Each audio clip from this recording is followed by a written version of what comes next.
Mose ngumeto so mienu Exodus. Etre edu baako imu baako ede eba. Yentie Onyankopɔn asɛm. Na Awurade kasa kyerɛ Mose sɛ, mema ɔhaw baako aba Pharaoh ni Misrim so bio. Ɛno akyiri no, ɔbɛma mo afiri ha akɔkora. Pamum po na ɔbɛpamum mo afiri ha. Afei kasa ma ɔman no nte sɛ, mmarima ne mmaa misabisa wɔn namfonom hɔ dwetɛ ne nwiniɛ ne sika ne nwiniɛ. Na Awurade ma ɔman no anim banyam wɔ Misrimfoɔ no anim. Enso ɔbarima Mose no yɛ kɛseɛ paa wɔ Misrim asase so wɔ Pharaoh nkoa ne ɔman no nyinaa anim. Amen. Ɛto da bi a wɔnyame timi kɔɔ so disappointment bi ɛma biribi si. Ebi a adwuma bi na wo mu Nyankopɔn bɛsɛ ɔhyɛ wɔ nimonyam. Adwuma no ɛdidi uti enti emu na wo hyɛ mi wa biribi enkoye. Enti duru ba bi a Nyankopɔn ɔyɛ ɔbɛhwɛ ne yayi wadi. Ɛna nsa de wonti de nyame yɛ ase no yayi wadi no wo be su akasa yɛ de ba bia. Enum na ayɛ sɛ wo kɔpɛ adwuma no wakonya de ɛyɛ sin wei. Hwɛ Babia na wo duty post one. 101.7.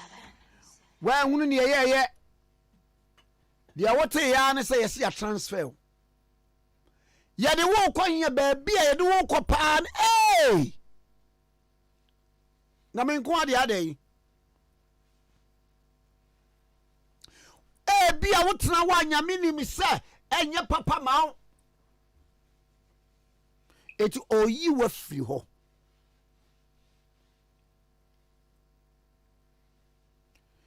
Ebi wo wa ɔfa obi so nipa koro ne betetew. Enti efie na wo ye maid wo mu no nipa koro no wo ma mistress ne ba hawadwene am wa firi hɔ. Ɛno akyi na ayɛ wadwene sɛ daabi mentra nkrɔfo nkyɛ biem mabi me ho abɔbra. Ɛtɔ da bi a wonnim da no kora de ntia wankɔ school hɔ, de ntia wankɔ aso, de ntia wankɔ adwuma. Ebi anka ayɛ sɛ wo kɔ na accident bi wɔ kwam.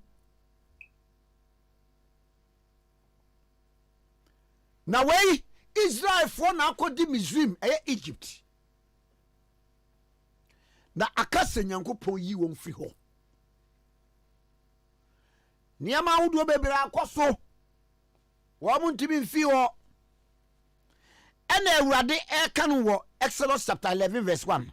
Na Awurade ka kyerɛ Mose sɛ, mɛma wɔ haw baako aba Pharaoh ne Misrim suo so bio. Na ɛno akyi no ɔbɛmoa mo afiri ha akɔkora. Cause some disaffection bi. Wabɛma wɔ haw bi ato nipa bi so. Na wɔbɛyɛ wa yaaya ade. Afei wɔka sɛ there be mo wɔnti na saa trouble ne ba dia. Fiakɔ. Mokai Jonah. Nyankopɔn soma na wankɔ. Na wɔn ɔne nkrɔfoɔ bi te kuduo mu. Wɔn mu sɛ ɛyɛ Jonah nti ɛna aba no wɔyi ne to punu mu. Eduru baabi a bibi besi. Hwɛ ebia baabi a wote factory wɔ no sɛ nenka ada so yɛ adwuma hɔ a nka wo dem krɔfoɔ bi ekɔ wi a cement wɔn kɔ wi iron rods wɔn kɔ wi a nneɛma no ɛnkɛ de wafra wɔ bra wonnim ho hwee. Wasoma me sɛ me bɛbɔ amaneɛ sɛ yɛnyai Onyankopɔn ɛpɛ ɛma no.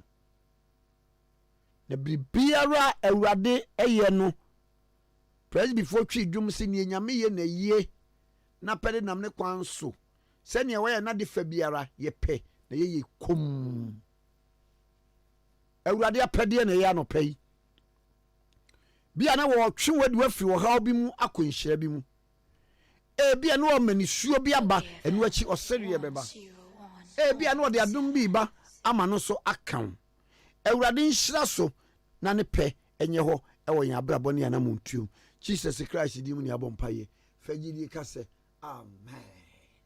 God bless the homeland, Ghana motherland, faithful and together.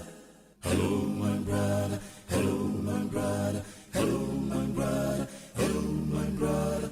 Hello, my brother. Hello, my brother. Hello, my brother. Hello, my brother. Hello, my brother. Dear Chibia, Ghana may be too powanage that will mamba power, Jenny Ghana Hokane. Dear Chibia, and Yana Magania Magashiani Hunamagao. Dear Chibia, Hello, while Parliament members attending the listening, my Ghana move. Hello, while Parliament members attending the listening, my Ghana move. Hello, well, are you excellency strong and never give up? Hello, well done, your excellency is strong and never give up. Hello, let our doctors take great attention on the operations and save lives. Hello, can you say bye to corruption, bye to discrimination, bye to favoritism? Hello, can you say bye to corruption, bye to discrimination, bye to favoritism? Hello. My fellow Ghanaians, Ghana past 50, so if I avoid corruption and stereo, them habits no go have Ghana broke. Me for now, I don't go play plasma. Hello, my brother. Hello, my brother. Hello, my brother. Dear Chibia, Ghana may be too powanage that will mamba power, Jenny Ghana Hokane. Dear Chibia, and Yana Magania Magashiani Hunamagao. Dear Chibia, Praise the Lord, we ought to give it thanks and praise. God bless the homeland, Ghana motherland, faithful and together. Long live Ghana. We gonna build Ghana strong. Okay, 101.7 is to any year. Saying, ya oda fast like a sema. This way chocolate drink. The unyera any sushi. Koko papa bino diaye. Unyan sushi botwa and one you are good to go. Baby, our top provisions be abenya this way chocolate drink. Ena wato na wanum. Akolani numbi ansan we fifia ko school. Penimunu numbi. Afe wa kwa afe bisha ni bag gimusa snack. Na ATV M1. This way chocolate drink. The unyera in sushi. Afe program yi nyina Ade Akye Abia show is say woda fast dia kase ma telecell na telecell no a telecommunication network abebo ade na upe communication network are reliable a telecell afei telecell cash no wo wodi be send sika wodi be receive sika wodi be to ade wodi be nima bebre e be transfer wo business no afei telecell say waba na wani wo ba benya adesua na manya business connections na waka bom na because telecell there is a world of possibilities. Now with telecell no ubi bia beko yie se wo ye call se wo browse ye se wo Facebook ye se wo Twitter se wo ye bibia no mpa cho e telecell enti woni sim card ni bia bomadi ne kopa bi telecell sim card no ne digma hodo nyina e wo so telecell connecting energies womo and sponsor yen Ade Akye Abia show yi okay 101.7 so enie telecell your main sponsor Ade Akye Abia show yen kwana me godi nkomai Yerwa Dennis Miracle Abwaje communications director Edima Yerwa Dr. Mahmoud Baumia the campaign team now good morning over good morning Boko pa dabra un so yekwan ma benya wi hey over my sorry me 3 a.m. hey it's cool Ade Akye Abia so na kai Ade Akye Abia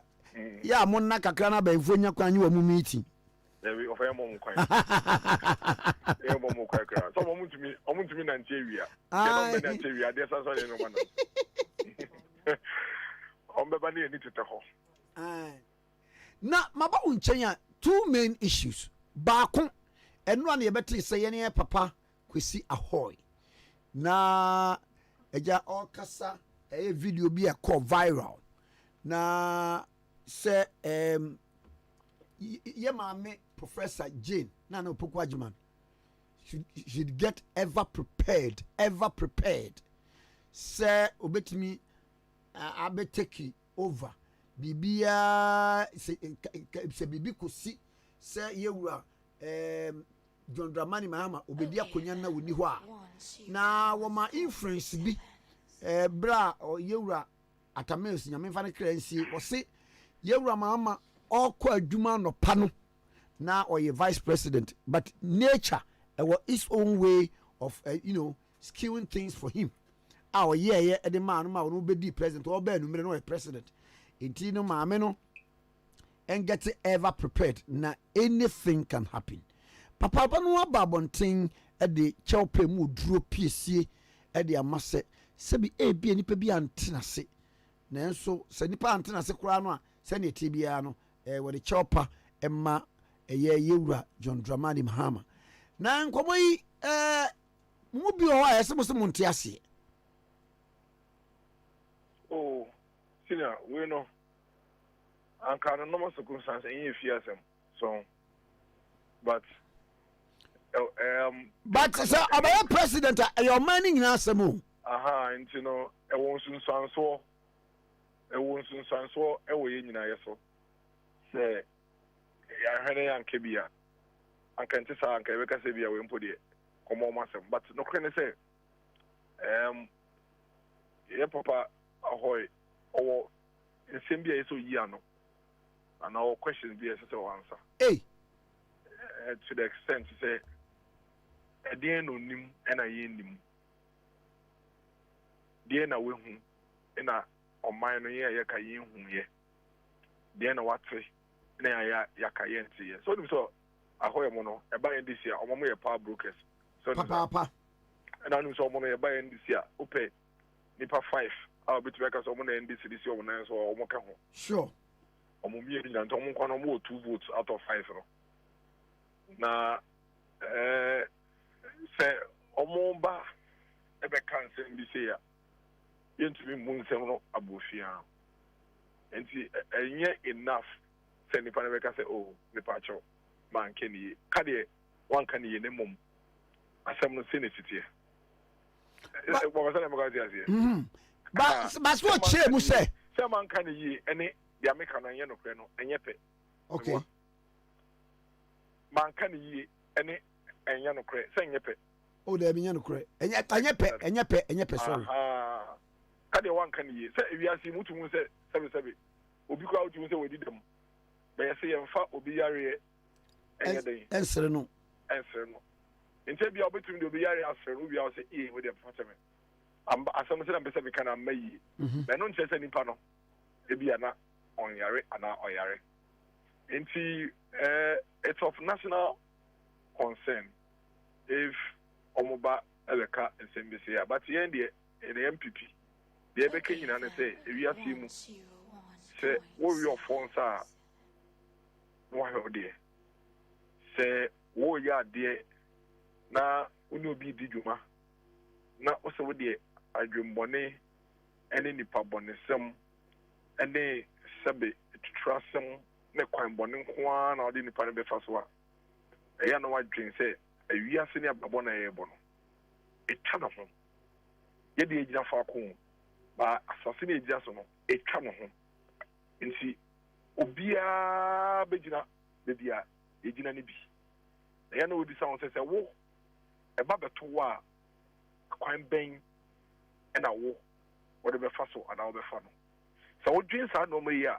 ebeboa na wo de ade ayi obi a adwe hu yie adwe hu mienu na adwe hu biensa ye de kan say yesra no pa ye bom pa ma nipa da se ni nyina sabrabo na ye bo no ye mbo say ba kwanhwe ase ye bo nyina se yankopɔ ma nyina ho den na de nti o de ba asase we so no ye nyina ye ntumi ye ne ye fa ye dwuma mbre wie ne ye kwa so ahemma mu na so bisayen a yetumi ebu ho akonta ye den actually no na agdan is 2008 2012 even 2016 okay kwan ndisi for the na dan kwaku fa do fa so Okay.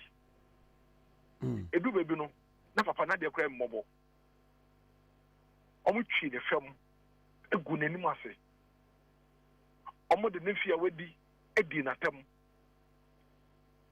Etwan trotto no so video bi a endwa na nam social media Felix Kwatio Fosu. Kasa on TV about another Danko Kufado. Me say o chayare mako enum edo na Danko Kufado so. Yare mako enum no TV so no can you wase no yare say na yare na way na cancer na kidney na we nipa ba ko yare o twama no. Ye catch and say Felix. Yare die empowering nipa. Nti emfa yare entoto wano enye campaign dia kwa no. Ba where did you say wa modin say papa ne yare. Ba was maame ne na enye prepared. Say bibi atimisi. Bibi ben. Nti am say o questions yi. Bibi ben. O kasa no refi say o kai say BSc atamel sembre so. O kasa o my reference. Aye, on my reference. Atamel sembre so ni see. Yare no be yare. Na nyakopo to ne safai no. Nti o kai your person can no have weapon of guy because Atamel's reference no make here now or the car some they see no no able to me I can want them to see did you bang the bit to me see then no nim and I can hear him other name this before sabe to trust them I am ma wo mutim sa oh where is any to trust them so be obi koyo obi bibi oh now you say baby you say any sounds see now and our answers no there be it's like catch us say or ka say the pamocho man can you know different from the American no crabby anymore and I don't know if you notice the body language in the confidence of the kasa you know well I refer to mama say nana get ever prepared I say yako ayefrase uze no mara ayefrase football no aso for no say asa no kasa o yeah authoritatively so we ye don't know chrono no send nyankopon hye do uze asa no mka no ai sa pepe no kasa e nan aso bia onim dia oka aso bia ne na ejina bibi so dia na ne na ejina so dia no nim don't forget already no on my way there were issues be a yenya closure Toniza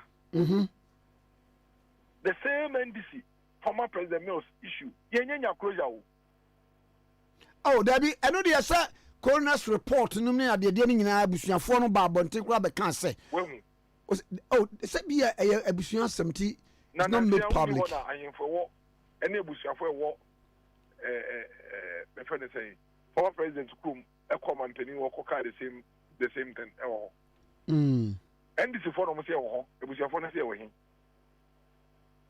but you see for me those are not necessary things because like I always said you know there are certain natural orders here I don't know and yet you ain't the control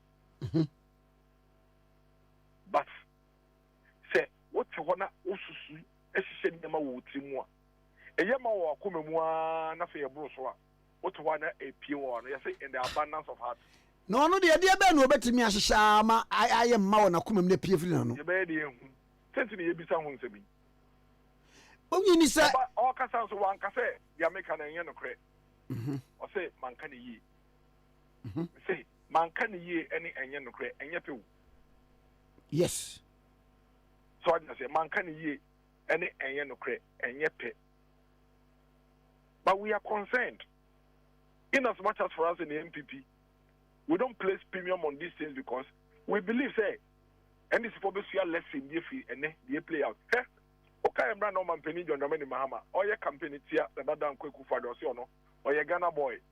You go for the Gold Coast, which you more about Kra. No, Mahama, a branch and it's okay. And then Mahama about me, one Yakokra.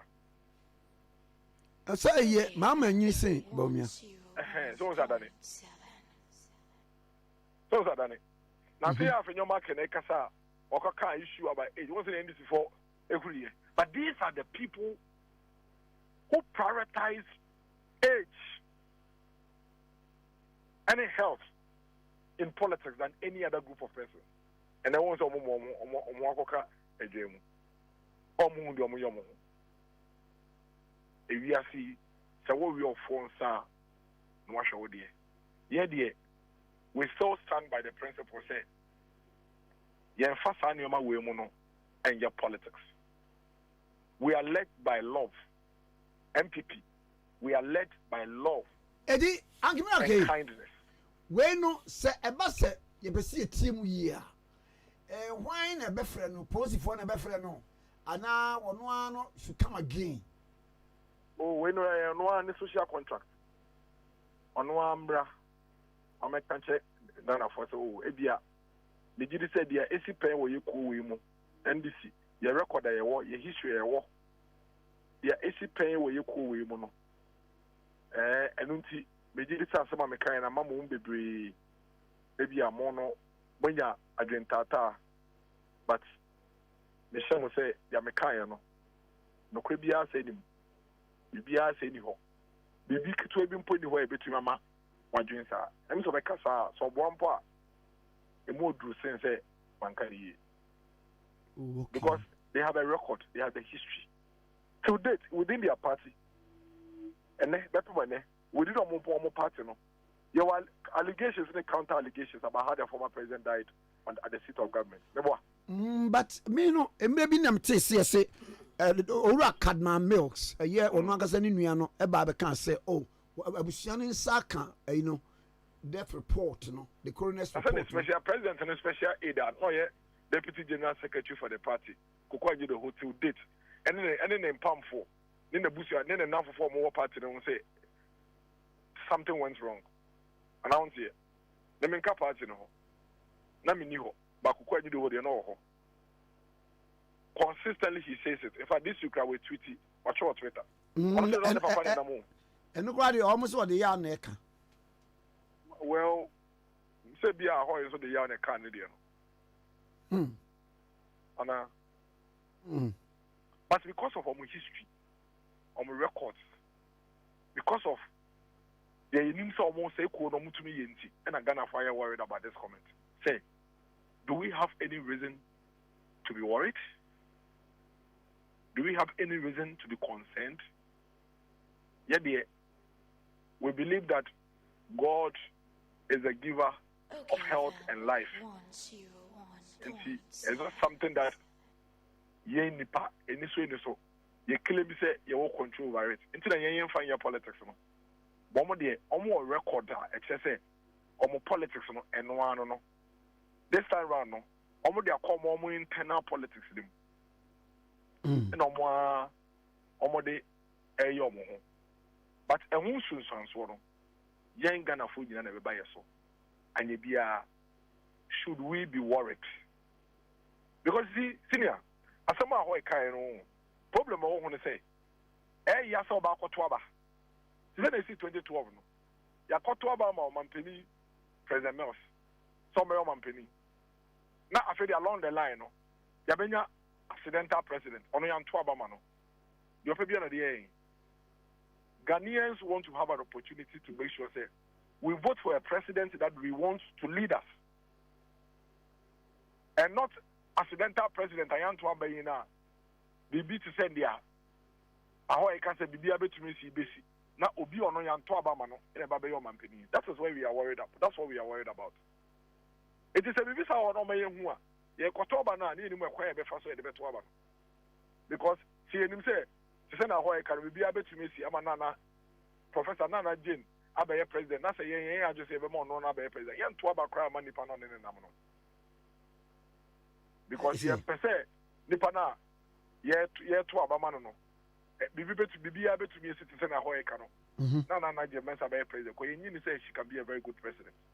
We don't think she has that charisma. We don't think she has that confidence. We don't think she has that energy to be able to be a very good president. We don't think so.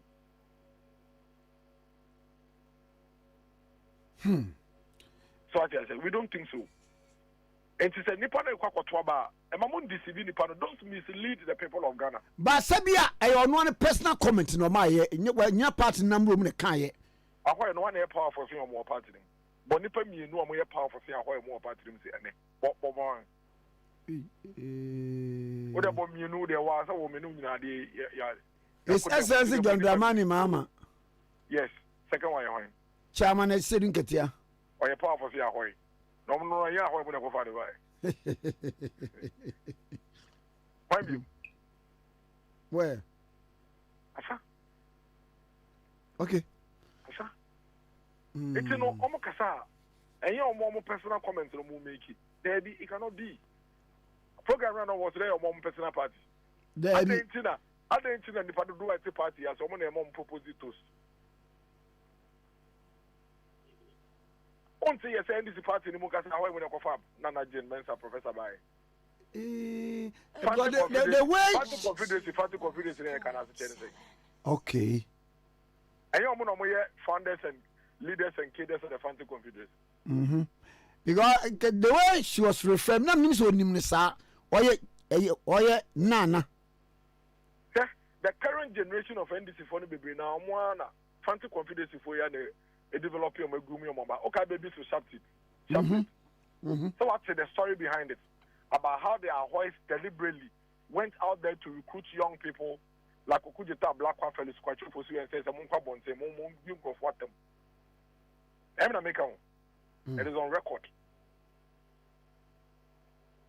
Until they are not mere members. Mere members.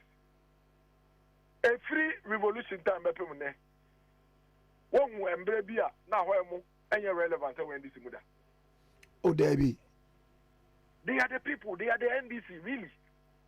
They are the NDC. They are the NDC. They call the shots.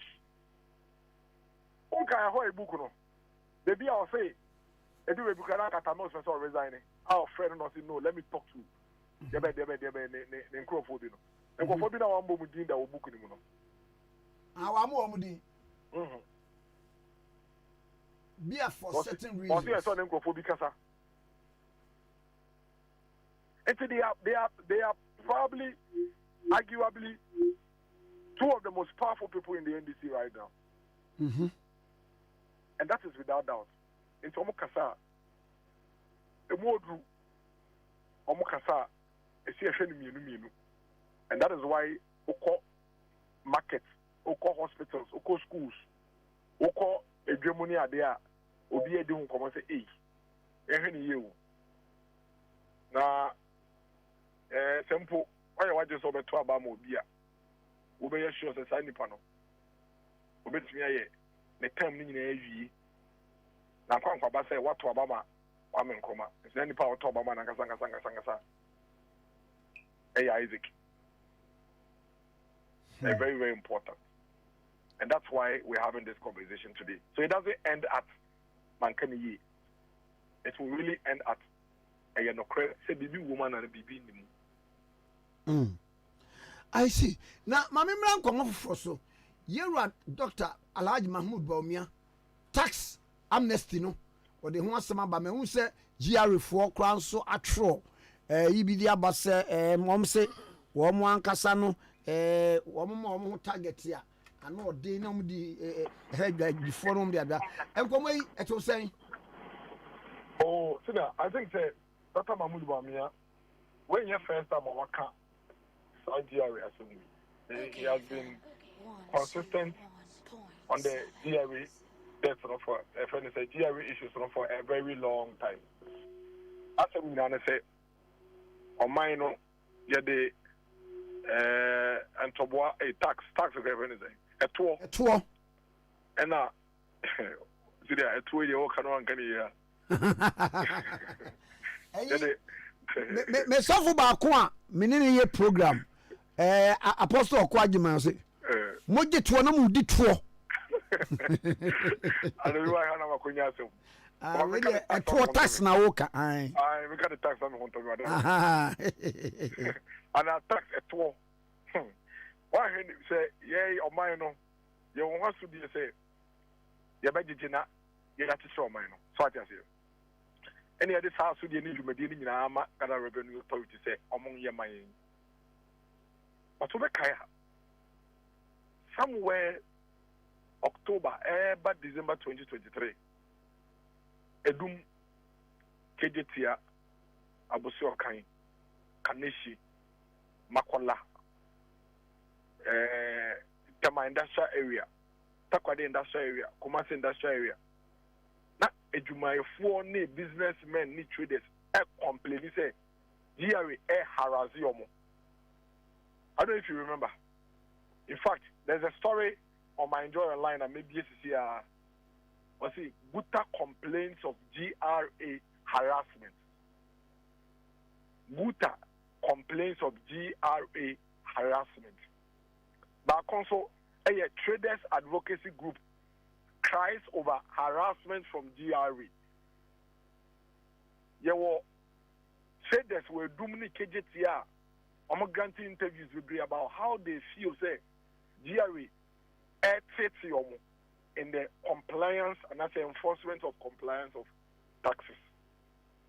Their businessmen in Kenya say, "You can't see into taxes." Remember, the Kenya say, "Acquire more fastwa as a more per se, more than Jijamutuano, higher, because me call you the container a free port no me chia me taxes na ya calculate bibia ma me chia ma ye bibia afede me bedu me shop so a be park e wo the shop ena wa be tra me ho fiti anopa ekope mo nwumre me pon na wa pon bibia na we bie me ton mila na wa market me ton leader na wa market. It amounts to harassment. Imagine what way I will your morning show you. Now I don't pay GRA official at the studio. Okay, over LPM, some friend LPM. I have an LPM, yeah. I over LPM back one or Marco. Over LPM, you know, I Marco. What the only problem? Because one why I just say LPM do our body, I'll bet your uncle. Only problem. No problem, they say. Sasabi, we yamuka now sorry, I didn't you. Who be do a be an ufuphobia and him. Every Sabi o senior, or a out studio. And you know, Kakra, it's what's your own Kakra, or Timubi. As I saw Timunti, I want to be here when you're there already. Oh, yeah. Yes, sir, a hard journey. And so, you were 2024. In 2024, no, you were a lot more innovative and creative ways, sir. You better me the enforce compliance near the agent to no crown, efficient and effective than the current arrangement. Because current arrangement in the crown, what some miracle say, Uncle Doom, now Uncle enforcement. Uncle who be bimpa on Jembro, our diary. Uncle who be via on Okodiano. Okodiano. Now call on one bottom. Now call one bottom. And using physical presence and human alone for tax compliance, and yet effective and yet efficient. It is proven, say, a breedy corruption. And don't take the pan about on the Bibiaka, what's your BBA, but it's a sort of or say, warehouse, you need to be about saying. And what stops us from, say, you better to say the Dubai need tech in a flat rate. And no one some and on Mampeni, Dr. Mahmoud Baumia Ekano. He is of the view, say, flat rate tax regime in the way Sanoma winning a free hole. Because the woman dependent on so use discretion as a tax officer. But one are grown and Mao. It's a container and a buyer, no. Yes, a tax officer and be a container, so. No, him. Now, based on the woman on one throw here, it's so cheap. Into a BSwa, when who banks engine, you know, when we Toyota Corolla engine, and so we 10,000 Ghana cedis.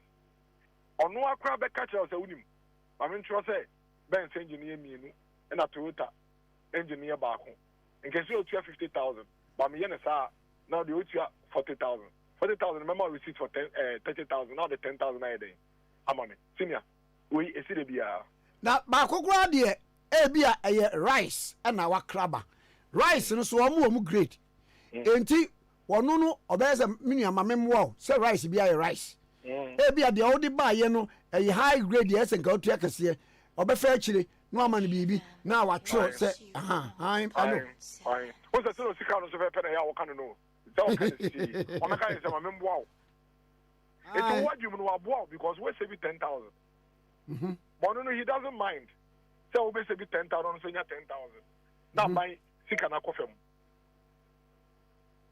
nti first of all no saa process no kora mpo no ɛnyɛ businessmen harassment no ɔmo complain kora mpo na ɛyɛ problem na mmom saa process no ankasa kora no ɛnyɛ efficient ɛnyɛ effective it doesn't help the state leakages no dɔɔso nti ɔmampani abɛde kye sɛ GRA ɛmbra so sɛ mo so digitalization no ebi bɛso mo so nti last 2 months ago very early on in this year Vice President etu kwan kwa Estonia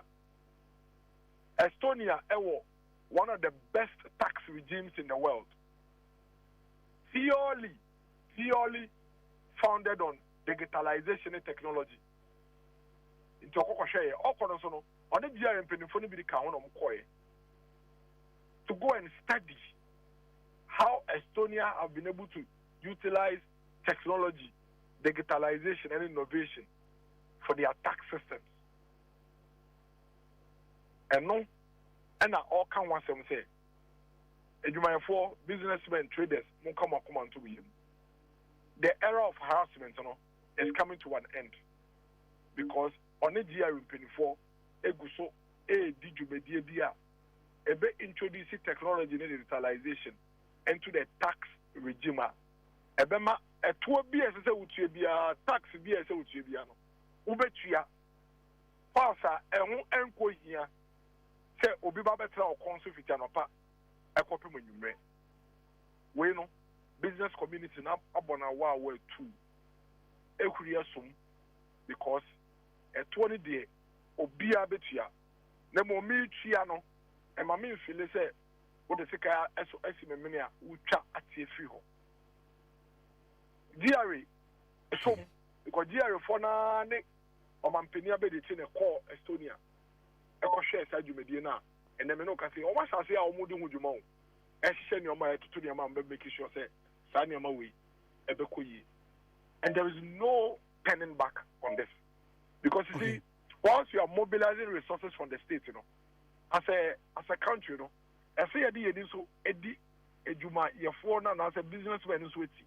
ne yɛhwɛ anya bia no yɛgye taxes no akyekye ɔman no ɛkwan bɛn ne yɛfa so ɔmo so bɛnya the enabling environment na ɔmo de ayɛ adwuma a ɔmo ho nkɔ tete ana ɔmo nkɔ hiahia ɔmo nti yɛdwe sika no fanu yɛdwe ha ne ha sika ne yɛbɛgye ɛto ne yɛbɛgye na mmom yɛgye no ɛfi yɛ make sure sɛ businesses no so ɔmo ho ɛɛtɔ ɔmo a ɔmɛtumi ayɛ mo ɔkora mpo na ɔmɛtumi de sika no dodoɔ no ayɛ den aba saa reforms yi ebini the flat rate tax regime on Mampeni Abedichi, I can want them say, come 2025.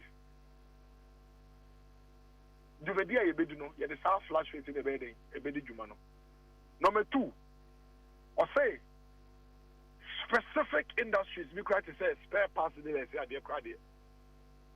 Determine on a flat rate, and yet in see, Senabaya, GRA being country or say, my member. Na entities can also be being questioned about container no so what the bar se Kia engine shemu se Benz engine shemu and ya no near the best so the ebe can say what the spare parts container 40 feet bar ubetua say ba is that strategy John Dramani Mahama crowd so aka say spare parts no crowd e ebe ye duty free obi antua bi na no minim se bi airport charges no ka ho dia and some be say be mu who on the area or car someone na wa he ni because and re ya kra na ye kind of budget 2013 budget na wa chere wo mu say or the sika 56 million na to 2013 no say or the best supply laptops ama university students in 400,000 laptops with the sacrifice budget na kan I don't know and 2024 I'm so che na answer there ntu so ndo ya na or car someone ya he ni kakra so entino Dr. Mahmoud Baumia Sanyama winner on Nujina so they can say based on some reforms, for example, Dr. Baumia say, making sure say Ghana airport, your duty regime, no, and airport taxes and duties, no, aligning with your neighboring countries' competition there. Who's that Togo? On port duties of Empire. Pa. Of Empire, and Ghana will be to be Kaka, not their fat Togo. Not their fat Togo. No, I bet you saw Ghana because of the fat Togo duties of them. Dr. Mahmoud Baumia say, come 2025, you know, Ghana airport duties, you know, and it Togo the NB align it. There is no way we can say, and I'm the Meka for Togo. Yet the NB Baffin cra, Nama, you may do a port one. It's may Nika Kaka, Ama businesses. What will happen? They say, Sikaka here in the Ebino. Now, Ebema businesses and also the one so, Edumani Matre, into my you know, a back with you are a because of you are. They can't go to the containers, and on the Fabaco. But as I said, duties are better from the better from Uniasa. Sassika Koran of which you are buying because of the Unians and I day. Abba. So, and see, based on all of these tax reforms, introducing digitalization and technology into the tax mobilization, based on Sanyama winning, and I'm Penyabedi say, the new reforms in a bad year. Nature say ebeboa ama ye tax regime no ayefe emu aya kono enso wan ha na obi wo ho a on say o ade aye yi o nti ka me so nka ka me de me wusie bank ebeboa me but esa ne so deka obi wo deka 2010 2011 2012 2013 2014 in fact ne ka no kra no penalty se guso kra doso ese principal na nkasa nti new regime ya o mampeni Dr. Mahmoud Bawumia de ba no on person don't know who made him because okoyi na nim so ba betua ni regime you can na wa ha na the Canada na dey aswa no enu nti omma based on sa de ni to mampenia be de chi Dr. Mahmoud Bawumia say o the same new tax regime ne bank wa dia me adom na say ye to abama no be o mampeni na o introduce sa tax regime si pe o de a car Ghana for no from the past ni nyina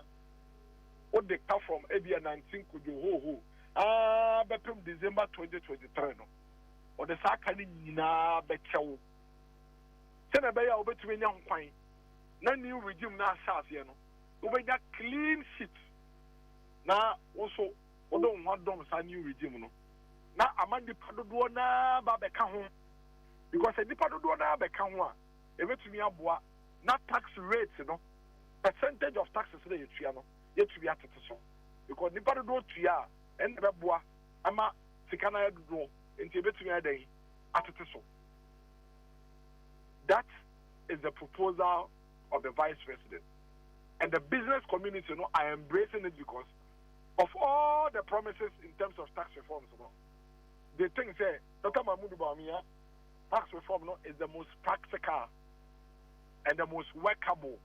What taxes in the end say ye chat taxes mu aban bi no be kuzu aka say wo chat taxes mu e kwan ben na obefa so taxes mu e be a bit more convenient, practical, affordable ama business communities in the individuals no na ma obi a etumetue bi na ma o mine so sika dodo ayepe no etumi adoso.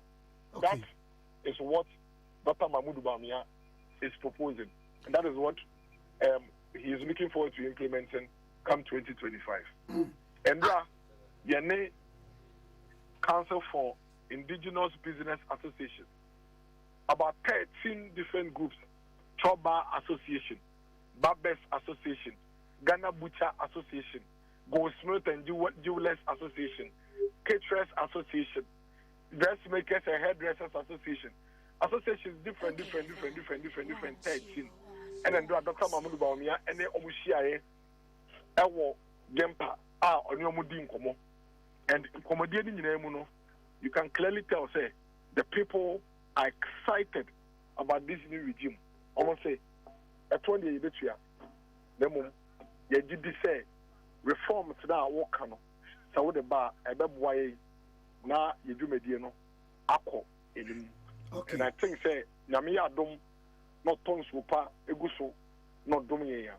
Ghana yɛbɛtumi anya mampani Dr. Mamu Nkrumah abɛdi anim na ne nneɛma pa na n'adwe mpa ɛda ne tiri mu a yɛnyɛ nhunyɛ a ɔde ahyehyɛ egu pon so no yɛn nso yɛtumi ayɛ experience bi na megye di sɛ ɛbɛma ɔman no ayɛ dɛn akɔ n'anim ntɛntɛntɛntɛntɛntɛn mɛda ase anɔpɛ yi meda se sidia nyame hyɛ ɔma me wɔnhyia wo nso paa ɔwura Dennis Miracle Aboagye ɛyɛ communications director ma owura Dr. Alhaji Mahmoud Baumia our flag bearer for the New Patriotic Party where vice president of the Republic of Ghana the campaign team ɛne na atwen kɔmi paatwɔ latest form for mattress papa yɛ ne yɛtɔn kɔpɛ bi ne tɔ ne da so yɛwɔ king size double 1.5 ne nyinaa yɛ obi wɔ hɔ ɛboɔ ne da fam obi na yɛ mattress so ɛnkasɛ ne wura akɔkora da afei tie ne bio latest form for yɛyɛ nkonya furniture type bi abɛnya bi color bi abɛnya bi design bi abɛnya bi na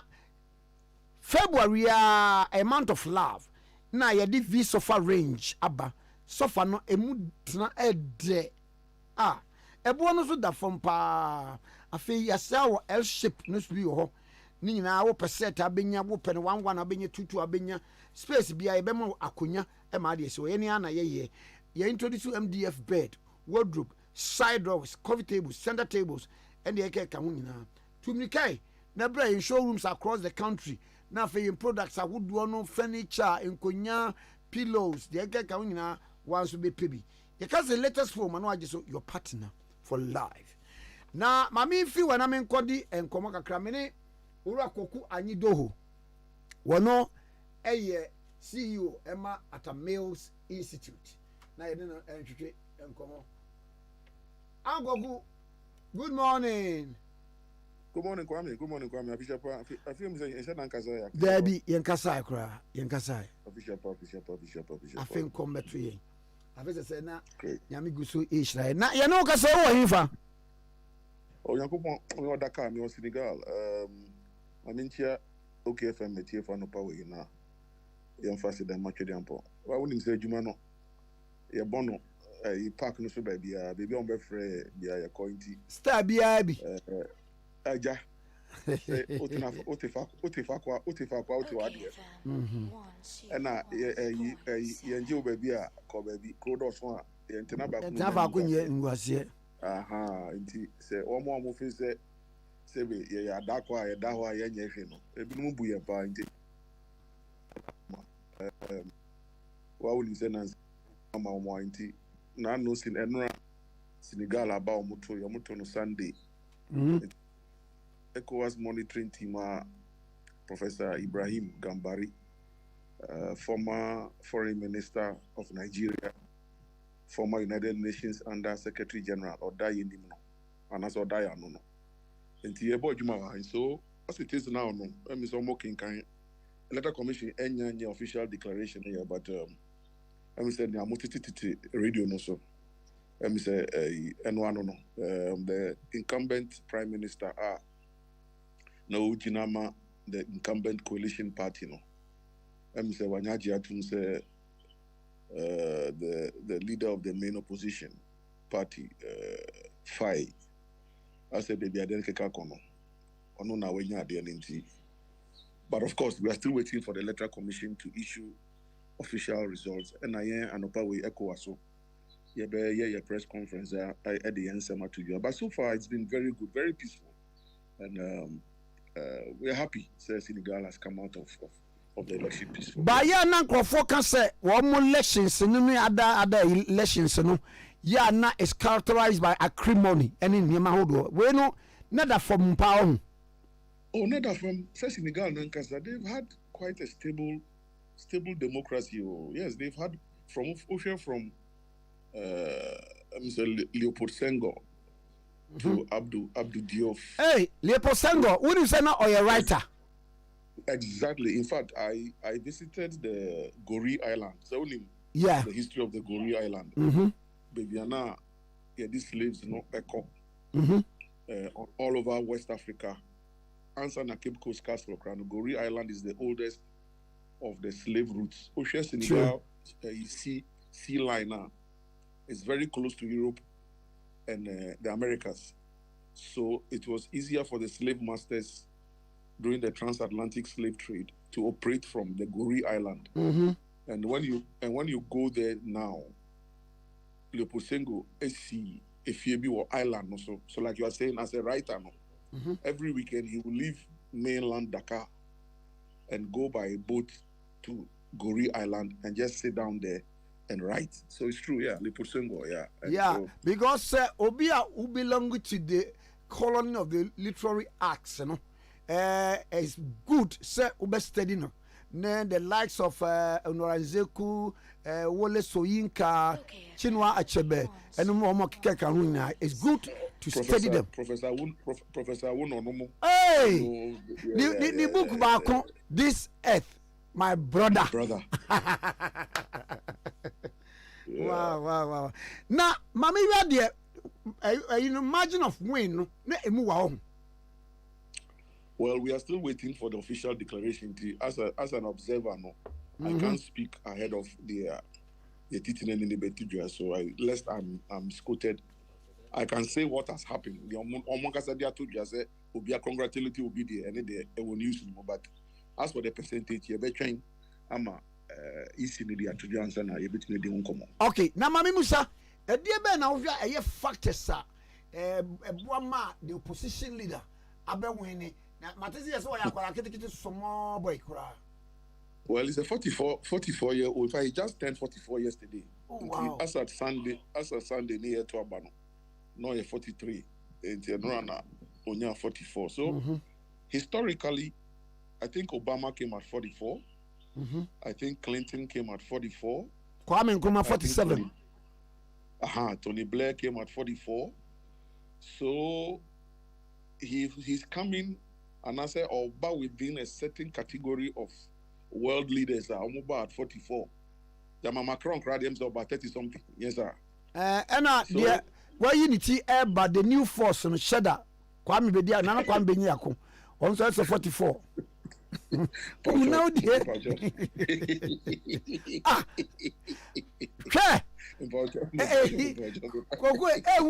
Because are they a pono if you are cry a cokumasi? There be also obed dredgy a pono fring cry a cokumasi. Now dredging dredging as I say. Oh, two amanasa, I know they something must exist for you to want to dredge and dig a hole in it. So how do you dredge the sea to Kumasi? But oh, sir, the Abia Obefa like Osu. It will be dredge Osu a dining in a to a guno de bar. Tessa no. Anyway, says Cabites, I bet those more Ghana 19 years. This is what I'm saying, or the bed dredging. Wow. Now, where in another development, the Abetrain now resource in the bar. Exactly. And Nanaka may have factors, you know. Say, factors, you know, the President Macky Sall, we in 2 terms. And on the also, and then I deal between a young tree. But me sure say in some course so as the main opposition leader Osman Sonko to actually fight winning and then Sonko dibre but she the Sonko to mu the nation fiase until constitutionally no to mean file to contest and a file on behalf of Sonko's party. Identify billboards in the posters in the crano. Not Sonko or any Sonko. And Jaguar said, Sonko, see me, see Sonko, see me, see Sonko, see me, see Sonko. Aha. So, a Sonko party, and I'm sure a lot of the factors, some of the things that happen in the build up. I got a bufu, any hints, I got a man say, where we are now, well, where we are, they want a change. So, let's see how it goes. I mean, like I said, officially, I'm here as an ECOWAS observer. Mean to be doing come up me here at the end of the way, now be do fear, maybe come on. Since the end of come on. Mate, the film come about between me, say, oh, come on, Sam, Yenia, Papa, Kwesi Ahoy, former Ghana's ambassador to South Africa, former Agric minister. We will be a ja, or book a say, or my now, one more a year party man, Professor Nana Jane. Pukwajiman and I walk and say do baby no in scheme of things, you know, nature schemed for his excellency John Dramani Mama. One time be awkward Juma, now we a year vice president, all free what ban the Unyamia de Obeyena or a president. Ain't Nana Jane should get ever prepared. On what you see the word Nana. By Babantino, Nipa, we say Nipa be Antona Sinti, or Trocrata Ababe Pacho, was Sadian. Nankano Opacho we are. Say Abakoto, be a Tini Antona see. Kwame. Yeah, Aden. Yeah, Aden, Tina, Mirinda wasi, Yehovah. Aden, Tina, Mirinda wasi, Yehovah. Semishe, where Juma. Esifa wayemye dosu radie Aden Tina Mirinda wasi Yehovah. Kwame anopai me sorry I may morning devotion. Me super I've cried. Yeah, first I same way when I was. Yes sir, first I same no, but finally, and God being so good, we are in the period of Lent. Yes. Christopher, your Lent, Thursday, or maybe Lent. Now they go Good Friday. Na Resurrection Sunday. Kwame, meaning Yankopon fa pam. Say in this period of Lent, come tre nim pa bo amebon. Answer na Lent ne bebe wie no. Obeda ni set ne te se ne tumi edi wo Ghana ama bibie si ama mehu se tis a min kwanda nyina me de bemano. Look, Kwame. For 12 years I have suffered. 12 years. 2012 up to today. Osofa na edi ensofa no. Good. President Mills who we Otahunu obianka se kokwa nyido ye akwadro. Obianka se oye kromfo. Obianka se owi aga na sika. Ye say Otan John Mahama. Ana se oye anti-JM.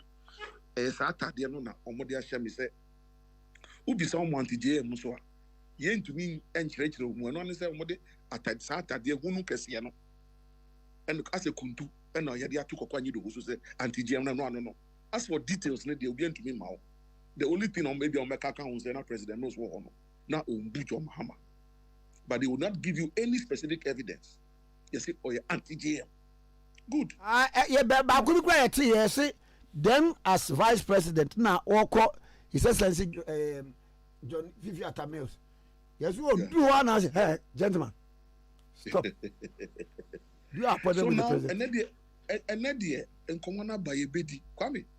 And Nadia woman or more. Oh, can't I did John Mahama buy it? As I can't let it go. Can't I did John Mahama buy it? As I can't and they didn't go. Anything. And he said, it is this Ahoy to be Kwachinomo. In 2008, they were the block behind John Mahama becoming running mate. Yeah, I mean, of course, and there's no crime in it, actually. I mean, every party has blocks. Also, I'm going to go for buy. Good. To be Kwachis and the Ahoys and the Kwame Preparers, they brought John Mahama as running mate. They lobbied for him to become running mate. Oh, okay. It's not a hidden fact. It's an open secret. And of course, everybody. Good. So lobbying is not a problem. No, lobbying is not a crime. But let me just pose a certain question. Me and Amekanye say history has a very interesting way of repeating itself. Yes, sir. And karma is a bitch. 2008, Ghana, the same Ghana. Say Ebinum Kotina baby Eka say President Mills delusional. And he's sick. And he's delusional and his brains are not working properly. Kwame Anti Ghana. Now, so John Mahama all about 2008. Nkomo ben na yimi ni die. And you be honest, I say President Mills bebu. Okay. Into on the on better running mate, say vice president, but the on te hokakrana, and chebia 2 minutes is that the message that was given to John Mahama in 2008? That is why when the victory came from day one, he was undermining the president, thinking that he was the president. Is that the same message? I'm telling you, hold on. I'm telling you. Say almost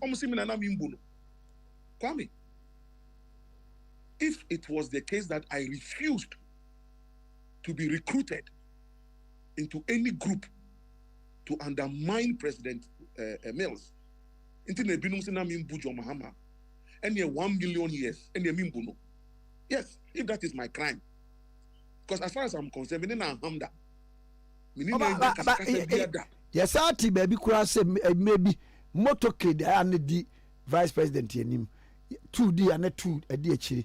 Because I'm number who is Captain Planet. I'm at Tenamoto, so my Jimoto every car. But when you don't make Captain Planet, to me be a woman. It's your mama can and I'm kind of mantam cano, I'm a twatu punum. What kind of rubbish? All this kind of rubbish that they were propagating about me, only because I refused to be recruited into undermining the president. Look, Kwame, the things that we had, Ebini said, President Mills, 2000, or the Martinamidu Koye, Oluzuye, 2004, or the Mohammed Mumuni Koye Oluzuye, until 2008, John Mahama ni victory. And ya time was victory. Ka John Mahama ambeye na bedi echirea. And can you idea President Mills be winning? How? From day one. Oh, I'm telling you, Kwame. Seven in Commander by Jeffy the Bedi. Me bow. Oh, we need to because the face net that ballot paper no so. Professor Mills. It had then one man on the baby. Say yeah, starting house to house, door to door. In 07, 06, 07, 08, and so now July, August of 08. On no patch, I said 2 million power na buy no. On nothing a power na buy. So from day one, you had a vice president who was undermining the president every day. Kwame, hold on. We run executive presidency. Hold on. Let me just give you a typical example. Okay. Were we not in this country when for the first time in the history of our fourth Republican dispensation, you had a vice president who had a spokesperson? Mm-hmm. Rawlings Aka never had a spokesperson as vice president to Rawlings. Atamils as vice president to Rawlings never had a spokesperson. Aliu, 8 years. Nimantida says, Aliu Mahama no spokesperson. Of course, you will have aides. But say, you see, vice president, acting secretariat, or was spokesperson. Minji did say, na Aliu Mahama was spokesperson. It's just lazy about me, I was spokesperson. Well, fine, Gideon Bwaku. Maybe, yes, maybe he's, but I don't think that Baumia is undermining another. I don't, well, if he's also doing, I'm not there with them. Hana, I'm a person, can we a definite kakrase? Undermining or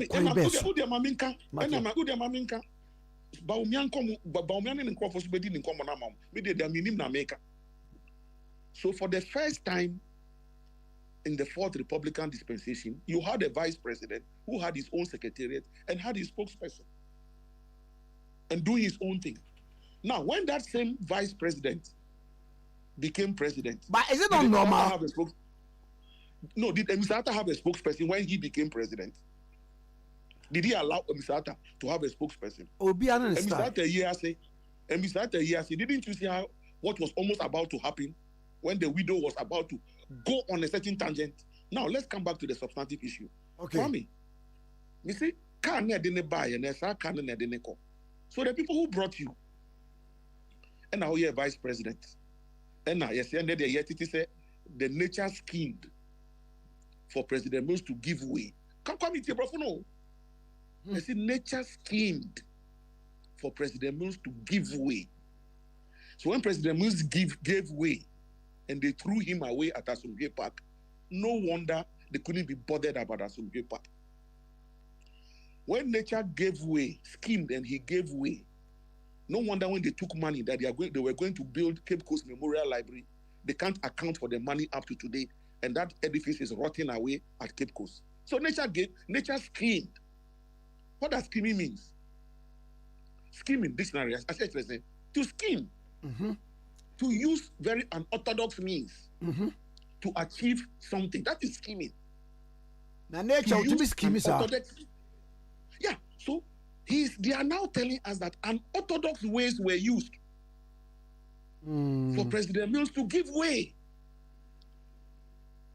Unorthodox, because you are scheming and you are using unorthodox, unconventional, unapproved ways. These are the words of a former minister, a former diplomat. So I believe the words that he used because I'm a grammarian. And so I choose my words carefully. No, Kwame, let me make my point. So nature schemed and John Mahama became president.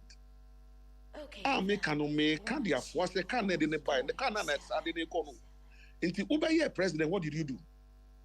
After the scheming for you to become president, Ubai na ubeyi Atua Hoy as GMPC board chairman. Send the 2 million Abeya Odia. Into one more model buy no umbu and I'll be Atua Hoy as board chairman of GMPC. And I'll be Kwame Prepara as Senate board chairman. And I'll be Totobi Kwachi as NCA board chairman. And I could say how now Kasan or ya Greek minister now to the Tono Koto South Africa say Uncle ye a high commissioner a crew back also. Obi a woody minister, the dead Ghana, I know. Also Uncle South Africa, crew back on your high commissioner. I'm saying Kwame Nadia, one perfect grammar.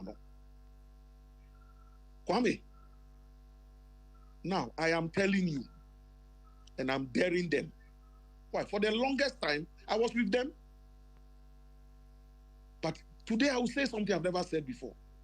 And that is why I will not stop being loyal to President Mills. He mentioned them by name. Why not mention him by name? You know them. But don't let them know that you know them. Why not mention President Mills not mentioned by name? He mentioned the dinner boss here and me to me abobium Atua Hoy, Kwame na Hoy, Totobi Kwachi no more, President Mills. And let me tell you why he told me that.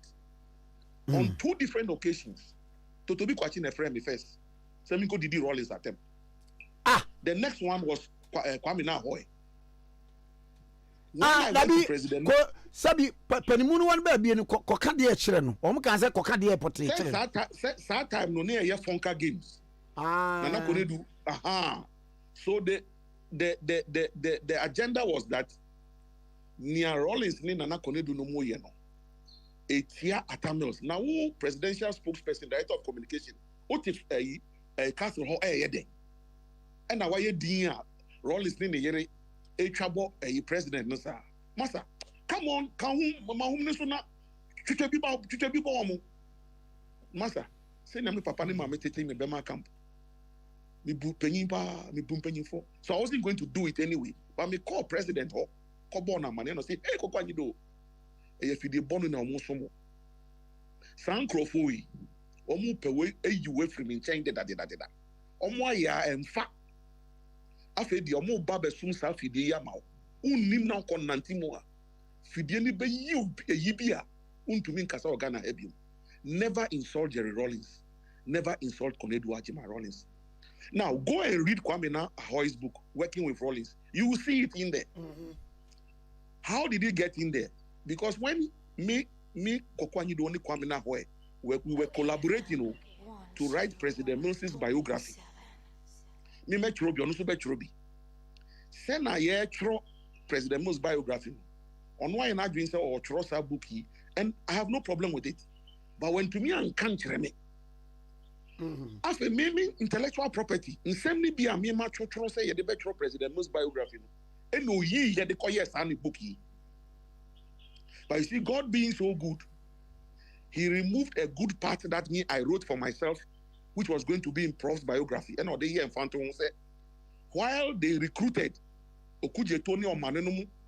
So Munko Didi Rollins at them. Book not capture with it is in his book working with Rollins. I don't book no. Book no be Kwame na Ahoy book working. It is in it. And that why they recruited these boys to be insulting Rawlings. As for Koku Anyidoho, he says that at one point in time, President Mills told him never to insult Rawlings. And that the day he will insult Rawlings, that will be the end of his political career. I will come in that book. No. It is there. When I finish, I will send you the page. Okay. So the point I'm making is that these people,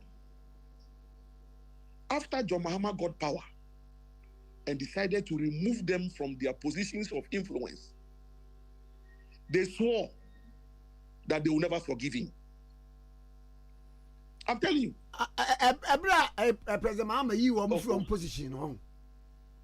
Master, at Yang Sebe, they claim that they brought Atanos into politics. Yes, sir. And as for 2008, we all worked.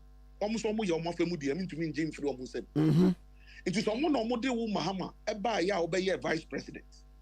Na Atanos, a Mamu Dibre Papa Bio, Dibre Papa. Na Sebe, oh. Kwame na hoy kwesi ahoy na eka enti se omu ene wo Mahama efa koti kwan bi so na muski miye na nature boamu na obenya president di ya afi de wo se wo ye president wo ye mampanyi na wa pamo mu nyina afi omu dibre wo fi se omu de bechew wo fi se omu de bechew omu fan chew na omu fan chew wochena and me I know eni bi na mi copy ase bi ketia so ono so after 2016 because ono so sa wo John Mahama now who permit to Nadia so as general secretary. Oh, wait, yes, sir. A fleet of allegations. Be a wound to me. It's not that you so okay. You so let me stay on this one. Okay. So these people, John Mahama, they have never forgiven you for what you did to them. Now, fast forward. We lose to 2016 year. And after the okokoto epa omocho say opa omocho boni bi awa ye bia no wo mo fa nchew. Oh, se kutu shaya de tia na eko. Ene de o kai. Waba, o akwaba. Na unnim, se afi de o de ho aba. Juma edi be di o Ghana ha no, unye hu ye. Kwame, 2020, just before the elections, enye na Kwame na hoye, e de ne book no to abontin. Just before the 2020 elections, no this book no to. People have wondered that the timing, what was the need? What was the timing of the release of the book? It was to destroy you, John Mahama, your any chance of you winning an election. But you will never know. You see?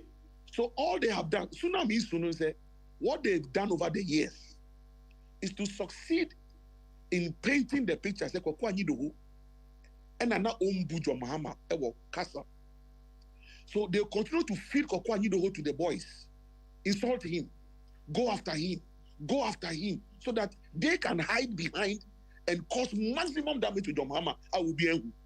But the God we serve, the God that I said, the God of Israel, has spoken for me, Kwame. And he's saying, Nyamuko here in the last week, Thursday, ABC, NDC da.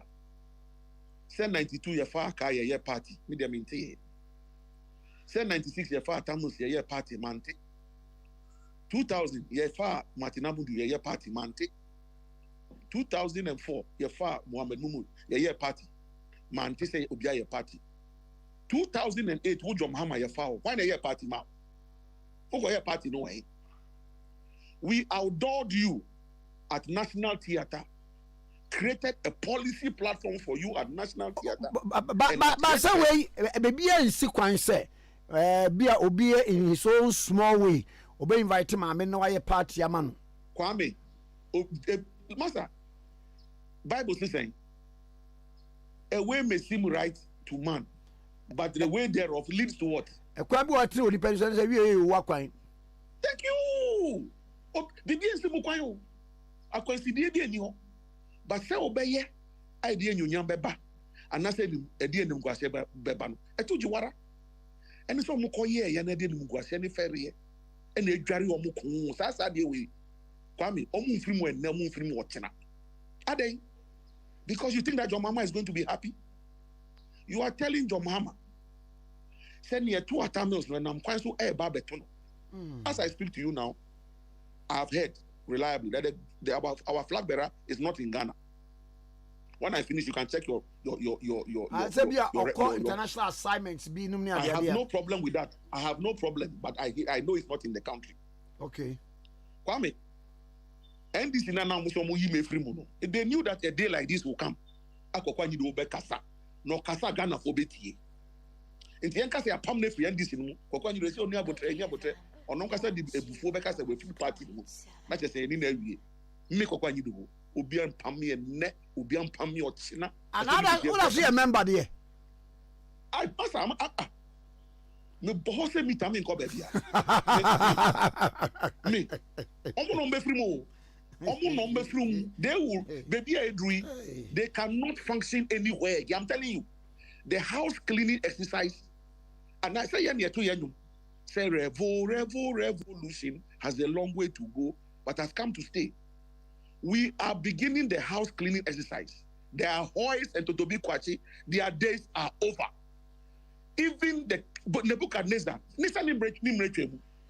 Hitler, why not every empire has its time and its end. So this empire has come to an end. Yes, flag bearer. Look, Mokoyi a running mate. And I'm a running mate and say, Enchebia, flag bearer be free. Now, no be leader. Maybe it was said in jest. It was not said in jest. It was not said in jest. Maybe it was alcohol induced because they were all holding glasses. Oh, white wine. So they alcoholic volume. Do you know what went in? You know what went inside before the white wine was coming? Thank you. Top up. Unim brandy ni whiskey komu ansana. Omu ye toast no. Say toast no dey champagne omu dey toast. Into the hunu white are. Now unim brown ni black komu ansana. But the point I'm making is that as it is now, you have destroyed the running mate to the flag bearer. How? Kwame, send me Tihoi. And you see, in front of one you know. In Kaya ho, it's your mama, okay? Say President News we and obedi there. And I'm going to sound fun to whom bonino. And they actually Jane said. Onye steady, onye ready. Na Kwame, Nyami Yakra will say, Omwe John. Ade, almost he was not prepared. Kwame, not prepared in what sense? They say he was not prepared to be a president. But because nature schemed and got rid of President Mills, he became president. So you now you they prepared. Who they yesterday? Men yet said John Diano. You be prepared. Hey. Na mami musa wo de what wa ma che mami na ochira de nyina no na muni ni wa ndisi mu Kwame de nyabutre be ba ho. So John was not prepared, eh? That is why everything that President Mills did, he came and destroyed it. Like what? Then he tried to kill Papa ne woman. Of course, single digit inflation. He threw it away. 34 months single digit inflation. He threw it away. A stable currency. He threw it away. Foreign exchange reserves. He threw it away. Yanko amanoni anko bobusia. In spite of single spine salary ni nyamani nyinano. Oba no no setekpene atu force no start roadshow. Omo no dis brofo no buy o. Yes, roadshow no say ye koton ye ho amanone abobusia. Omo no start here. And MPP force abeto aso. It is our roadshow yi. Ne fari buy ni John Mahama setekpe any atu force no mo. What are we talking about? Because he was not prepared. Owie ye no beka kire say wa wi nabra manaka dompe no. Next funny teacher for so allowance or say until obia. Ne kwakran say o say o ye dwan funu o so sikan because he was not prepared. Akwesi how na eka o say he was not prepared. Omu wi na mko ye green book. Afa juma papa na president Musa ye nyina na omu wi agu green book no say eno ono no ye. University of Ghana Medical Center. I want Lagos. You see John Muhammad is here. That Ben no Kati saw that is here. So he was then the vice president and then Obey president. Master Yamfa vice president, president of the republic. And now from 2012 to 2016, he was president. From 2013 to 2016. 2016, sorry. Good. It is a project, of course. So President Mills started it, and maybe you commission it, but give credit where it is due. Who the idea will start here and another be commission? Who say more credit? Now President Mills don't want credit. What kind of logic is that? Who the kakra will say, oh yeah. Na President Akufo-Addo ever be commission the deal also no. Only one call am mo say chinchinia na Akufo-Addo dey be osoria ombo udi no mo sabrani. Now who nya President Mills start here be commission here. Who dey on sabrani ni bi? And President Mills dey say oye wura. Of course. Oh, but send the legacy nana or try it on it. Why would they not disrespect his memory? But Kwame, all I'm saying is that today we have been told that Jenana should sit in readiness and that anything can happen. Good, no problem. It's true, anything can happen. Fine. And you say, Ediamunubu, Dadebu, intended. So because, yes, sir. Any constitution, so no, sir, you know, President be between so Niwa, Manubu to Sumnaso, vice no take over. But you see, Sebe, Okori Abwanitia. And yet, they're born in our best. So, if John Mahama has been a direct beneficiary of the death of somebody, and you are now telling his running mate to stay in readiness and using that example, logically, you are telling the woman that the two males, about two Mahama, be on standby, and you expect that Mahama, as a human being who has benefited from death before, will just sit down and just be watching. Massa, why not Puma Kitana Obama Kramakano? Why not Puma Kitana Obama? Ever say, yeah, President Mama Atieno on one now that. Massa, and I make us say, why not better now that? Why not better now? Yes, the Christo cry, your bonus syndrome. Of course, no Sabai, he went and he died and he conquered death to grant me a new salvation. That one day we can live in eternity. So no crime. So he died, but he conquered death. So as for death, but when you are wishing it openly upon somebody, then I may say, Master, John Mahama, as it is, has been a direct beneficiary of death.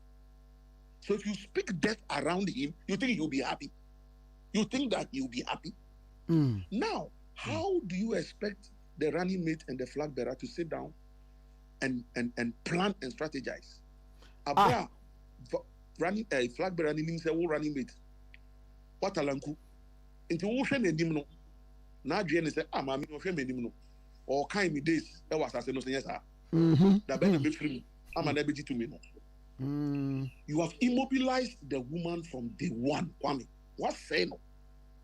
You cannot have a real, and you see, Abonsamohoi, once I'm more did a diabawi, ato a amenanim and answer, Modiato fem, a befifi.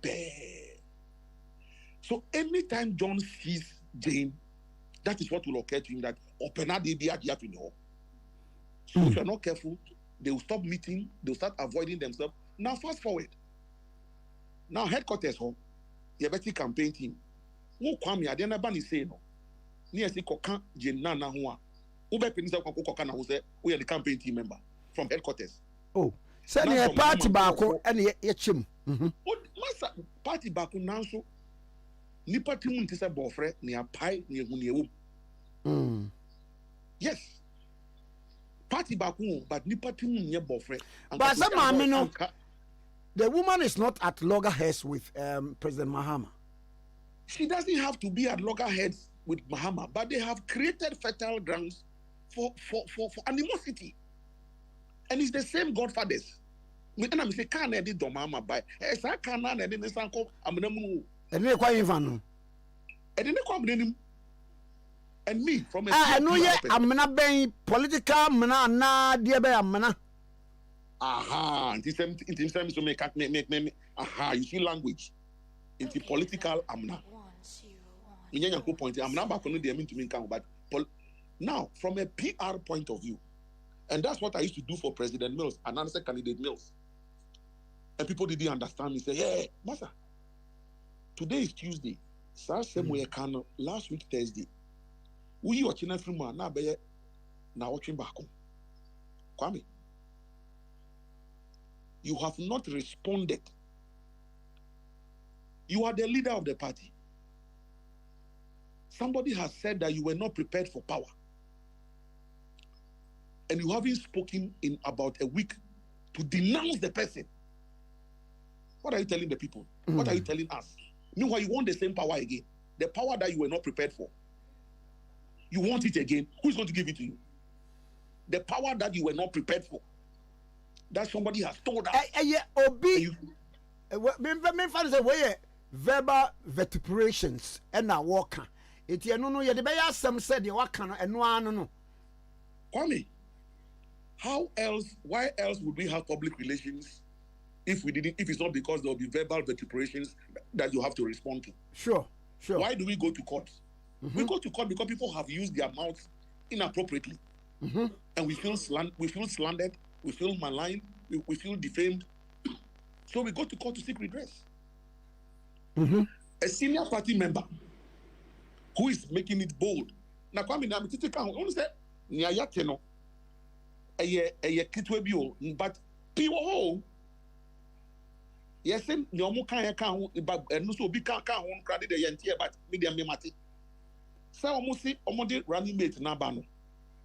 Omo color be or hoa, Omo qua, Omo no take you over. Ah, yeah, a black one more or money. A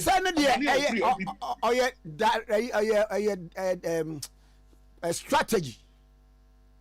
Why no? This be a strategy. A more strategy. In the end, yes, Bonini. So we are telling the hoist to be Kwachi that we are waiting for the black was and the Mani Boamas and the Fusu Kwachis and the Jenim Boatis. They should come and take over the NDC and let's see. When you recruited them to insult Jerry Rawlings, the founder of the party, and it's in your book, and you think that we will sit down for them to take over the NDC, it's a joke. So today I'm telling Abrakwa, that Abrakwa, any ideas you have, drop it. You will never leave the NDC. Omani Boama, any ideas you have, drop it. You will never leave the NDC. My son, come in there. You people will never leave the NDC. Just forget it.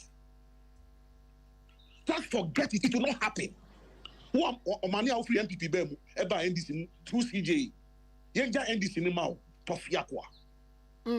When we were growing up in Bema camp, May 15th, 79, June 4th, 79, 81 December, near Jack Party Namamu, Tofiakwa, it won't happen. It won't happen. Kogwe. It won't happen. And Komani Yenyabi, the Kai ever song will be a may I say, Abusam Pora. Cho mavo yi mavo abusa machiruka Kwame, so I'm in the baby here no. Don't worry, I am happy. For me, from a sociologically functionalist perspective, say nyame na nkoka ye o e kwesi ahoy all kana to ahoy ti hobby. Yes na to be kwachi so won sie no hobby. Kwame prepare no nyina wo hobby. Na mo se mo ye Church Street. Office be friend Church Street.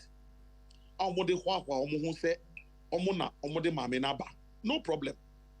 Now I've seen a press release from the party. I see 16 regional chairmen and the two about. Oh, the abasa is fake. Yeah, one more abe discounting the story now. I put up there no say a fake. Well, when I saw it from a PR perspective, whether I don't believe that it is fake. I'm sure say in Kolebi no more fake not so. But I think that I know where it is coming from. But it was a well-couched statement.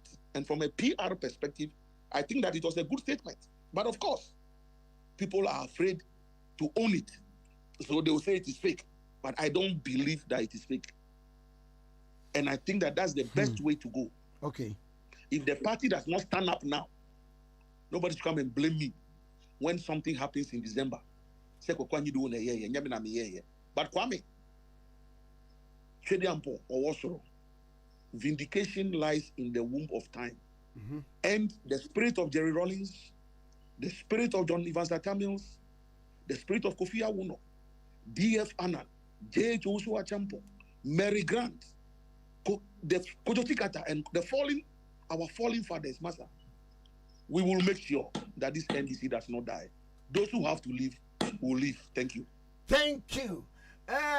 Ora Koku Anyido, CEO of Atamils Institute, and I no atwetwe and common. Okay, 101.7. So in a long one indeed.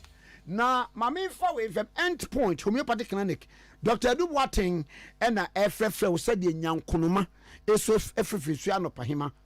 Yari biara eye wo a wakwa enko no Fabra End Point Homeopathic Clinic. Tie yari bi say diabetes. O tu ase. Yari bi say ulcer, obetu ase. E oba ne bema mo power infertility in men and women. Ni nyina no obetu ase. Nti hyene nso. Ene ba bi ne na mo body mu ene ade ade ni nyina nso bo modern say obehye nso. End Point Homeopathic Clinic. Na bema odi bo ani ana waje mu yare End Point Homeopathic Clinic say tumika na Fabra.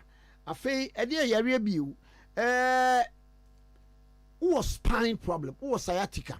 Yare ni nyina obetu ase ede afiri wa ma oho atɔ ama na kokora. Enti tumika nebra End Point Homeopathic Clinic. Na wo ba wo de afidie siw so. Afidie no kyerɛ ba bi a problem no na afidie no twaduro de ama wono ma ne kɔ.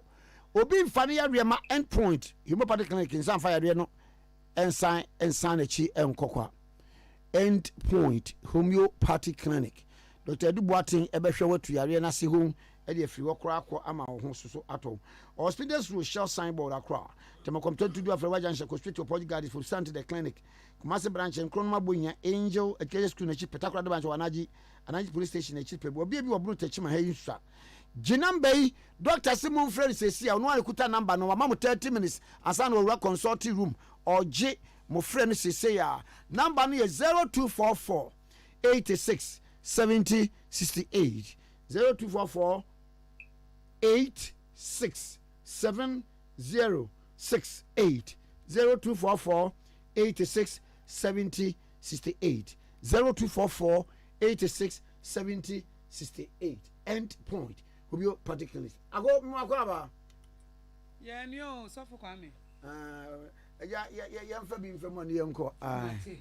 Me dance. Se me chance dia. Me mfa daily graphic do bokrata no. Emra. Kwame say Mike ne bakama. E bakama. Okay, you. Now daily graphic do bokrata story a wodi aba ne say ICT in senior high schools deepens. Na we your mampani His Excellency Nana Ado Dankwa Akufo-Addo wada smart schools project edi na ode 1.3 million tablet Emma schools ahodo ye senior high schools na omudi edi dwuma na story do na atoda patematro de aba ne se omampani His Excellency Nana Ado Dankwa Akufo-Addo enra en oda Ghana smart school project edi tre ya ye de 1.3 million educational tablet ye de kof senior high schools ahodo omudi akwakoche nkwada no na sa project yi botaye nyina ne se information technology ye IT no ye be manum nimde ebedo ebeboa enkwada na agekire ene adesua wo second cycle institutions ahodo eno achi nso ye baba be si 100 smart schools wo Ghana ha ba bia emu be ye aduasa 30 de afi wo mo be ye ho adwuma no wo mawie no wo de asom na sa tablet ni nyina no wo ma ahyehye no ekwan bi so a ebeti bi apoa ma de fe na digital content no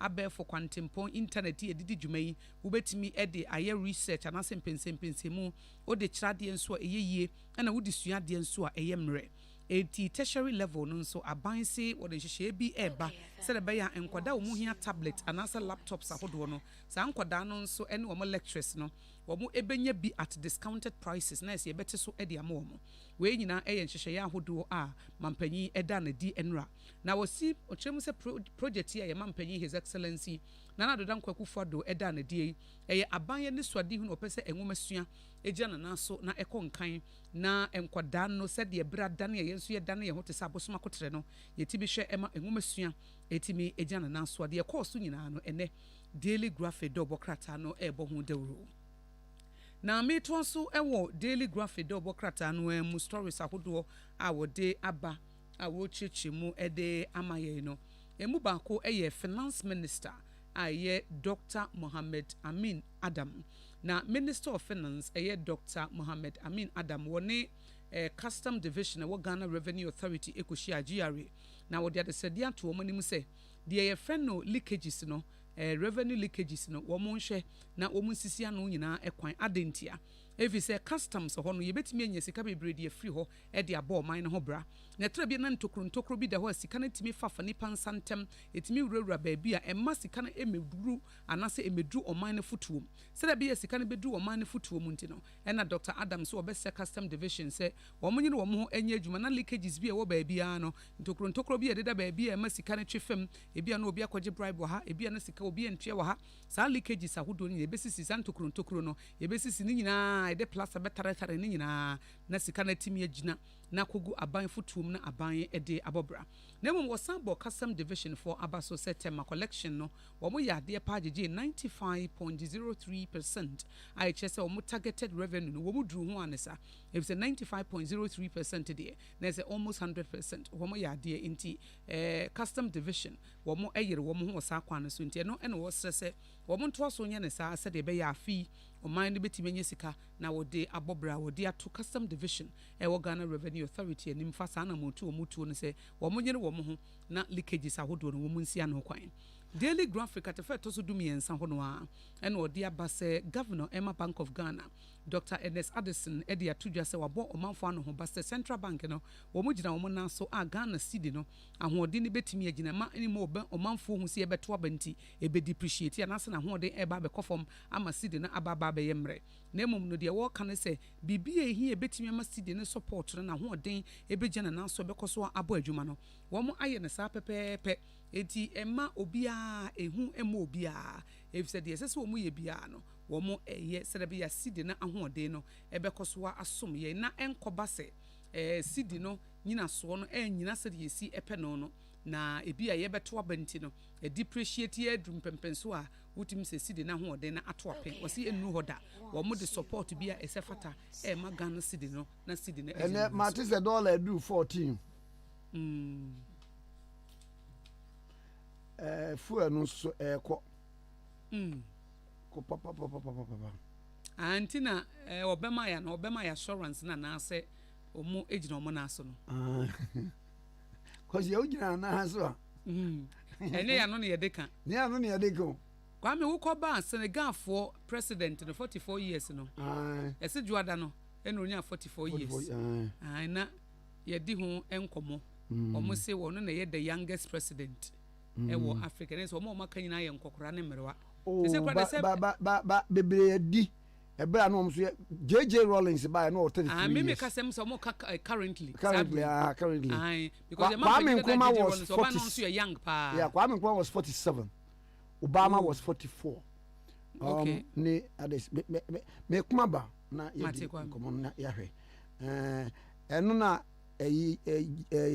KTM mo kan say ye nya mam nkwara no nye mojija ma bogi se no Kwame ye hear both yeah me jiri say the Anglican hymn na no was apam dada na apam foforo no nyina the Anglican hymn na ye friend the ancient and modern ancient and modern right me kwaba honorable Dr. Clement Apak AMP for Busa South deputy ranking education committee of parliament me ne twen komo opani me mo ache. Good morning.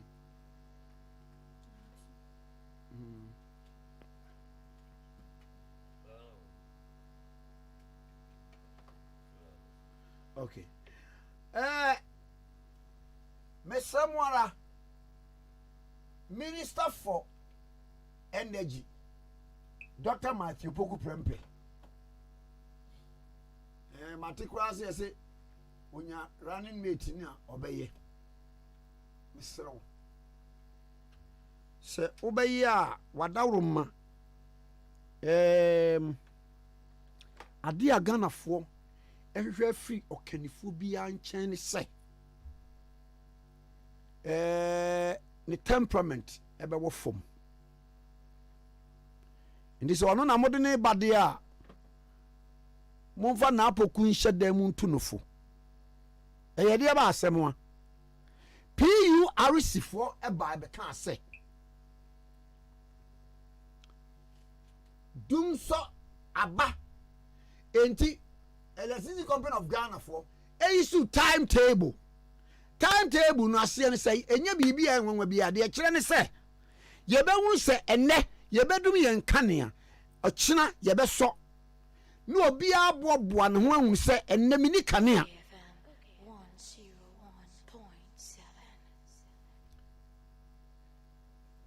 ɛna moakɔyɛ program wɔ Kumaseɛ ɛna minister Dr. Matthew Poku Prempeh wakɔ bie ne yɛbusa wa wosi tumi deɛ me hunu dum so bia na ebogu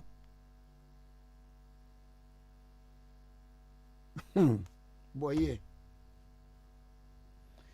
wigina ase hwɛ chiko de man semtwoni no ɛneɛ nipa ko ɔse dum so no aba no monkɔ kan kyerɛ no na ɔnyɛ timetable. You are talking to Ghanaians. When I say wo per running mate you. Na prokuma egu nhyirani mpo ena etikuma kwadue ne beso abiribra. Dr. Matthew Poku Prempeh birim bram. Hwe du ba bi amanyofo no. Sabi Ghana no a wo no ministry ho na wo no pa akyɛw enya wo dia wo. Ɛyɛ ɔman dia ne de wato ano. Timu kasa kyerɛ yɛn a sɛbi mumfa buo ɛma yɛ yɛmfa ho sɛ yɛbɛyi running mate o sɛ yɛbɛyi standing mate o sɛ yɛbɛyi deɛ ɛmfo biara ho ba sɛ na ade bɛdi running mate boye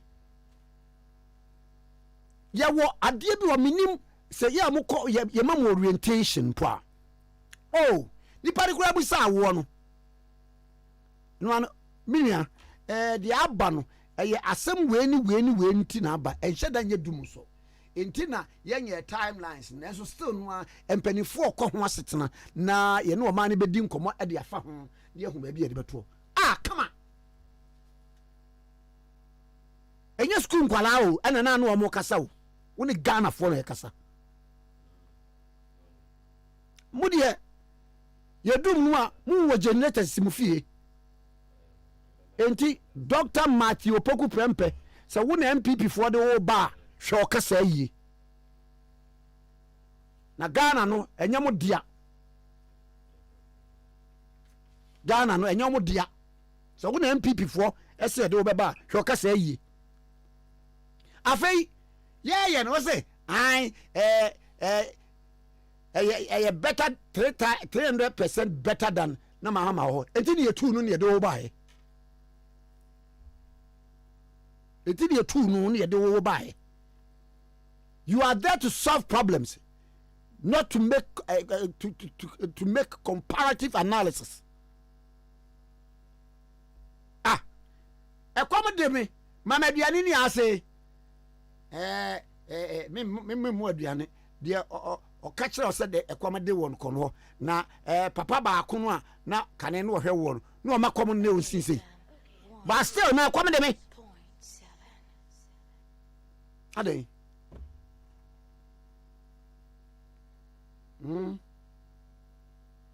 kufu ade ba ye na dawroma baby odo okoye bia de obi mfa de wanya ho ba wo ne Ghana fo kasa yie ne bi cheo e bi so abobra sen ye de sumoma e shield e di en say ade wo se duru so aba no kan kire no anya timetable ene so if ministry way mu pani mu akoda yedi wedi rani meto akoyenko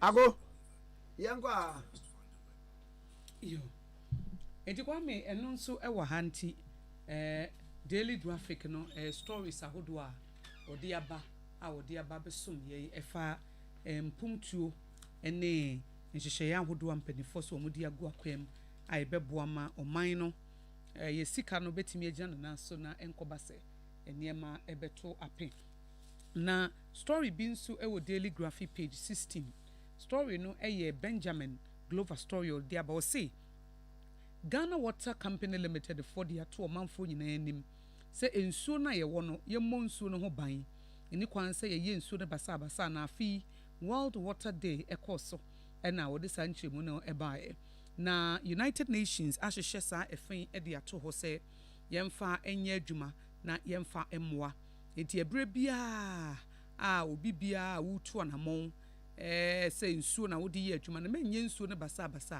kɔso ama nsuo no ntimi nyina na ɛbasa na etimi de mfasodie bebree nso abrɛw na sɛ nsuo we bu nsuo gu tro bi obi timi gya pipe si hɔ emre bi kura sɛ obi social media wɔ sɛ nsuo aba enti na wɔgyai na nsuo bugu saa wɔ sɛ da bi yɛnyɛ treated water no na dodo na de horo ka treated water yeah ɛna kwa me yɛde horo ka ko washing bay awodo no na me ka sɛ bi omutu nsuo wɔ fam bebree ntu nsuo ɛwɔ ne nsuo ba bebi a area wɔ ne nsuo ba nti obu bi gu mu a reservoir mu wo de ko kɔsoa hwɛ me se me kɔ Germany na baaf na me dware mu no water na wo dware no nsuo hye de wɔ hɔ mita ɛbɔ baaf mu hɔ ɛna nsuo nwunu de nso bɔ hɔ na ti wo dware ade gu hu nya na awidi ma hu afei wo mo saage sewage ade bempo o mo friend dey wa ayi no sabia wo de adware wo de aye ade awie no na ɛsene kɔ no mita da ho enti ehu duduo mita da wo betia ho ka obi na ɛkɔyɛ ye befo obi adwuma ma na titi ni ba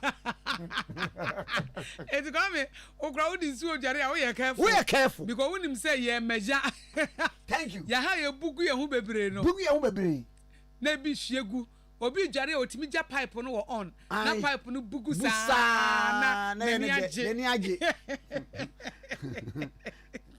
ɛna kakra ya wɔwɔ no so no kalam sɛ ya sɛ nsuo no dia ayɛden awɔsia hwɛ in Israel eyi bottle water bottle say ahonim ne bo $2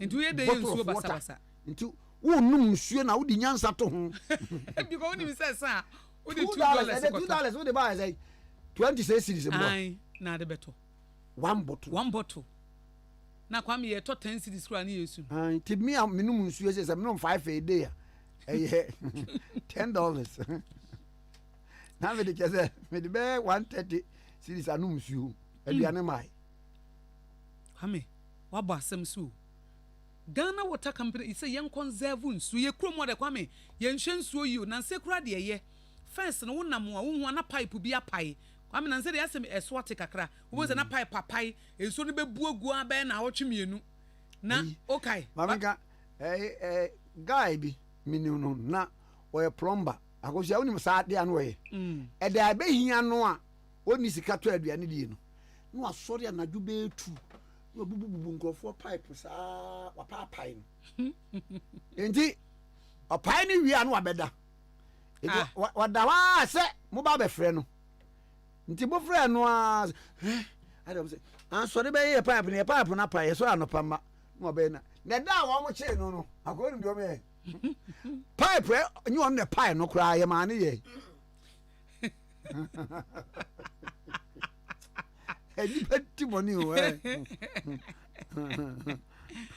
Now Kwame recently Ashanti regions I would say you say ECG for say omo say mahuma ke say python as the end pylons no pylons yeah Kwame python dey say wo python yo pylons no nipa bi akotwitwa akosia enye ne o hwe can you say sa asesa ache akosia ye bata say pagya no ho pa kosia na hwe eyi no boat na bubo mu wo mututu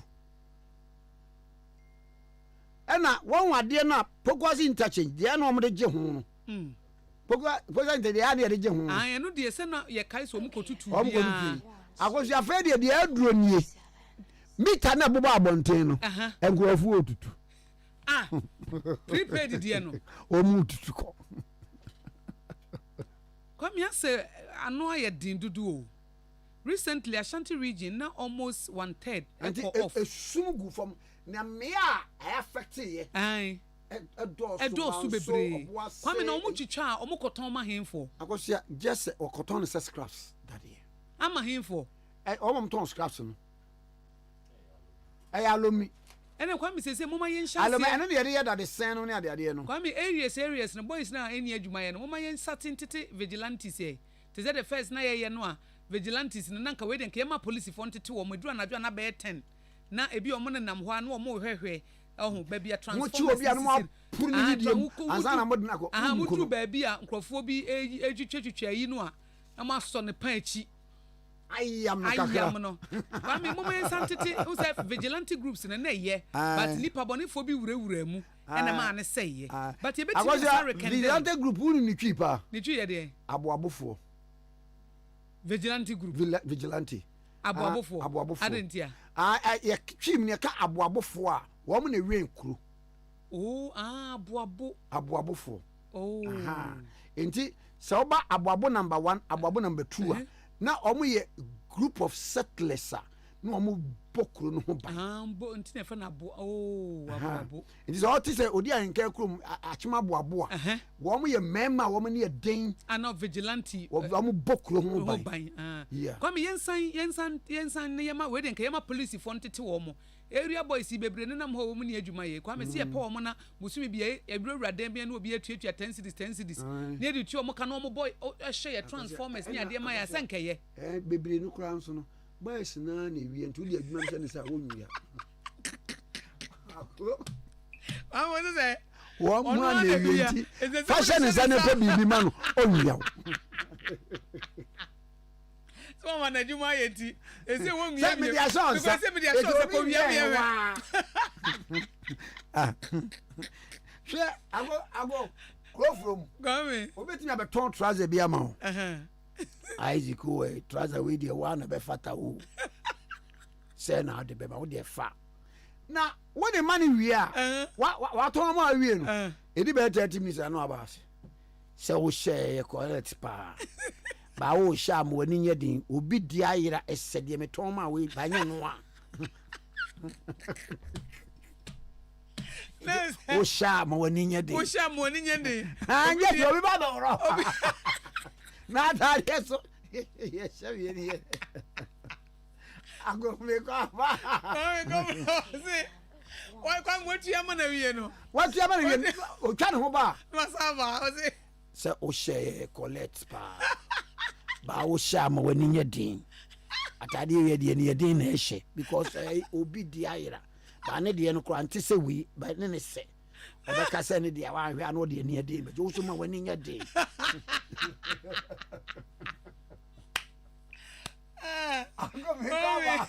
Crofrom ade crofrom am na go to die ho crofrom ho de baba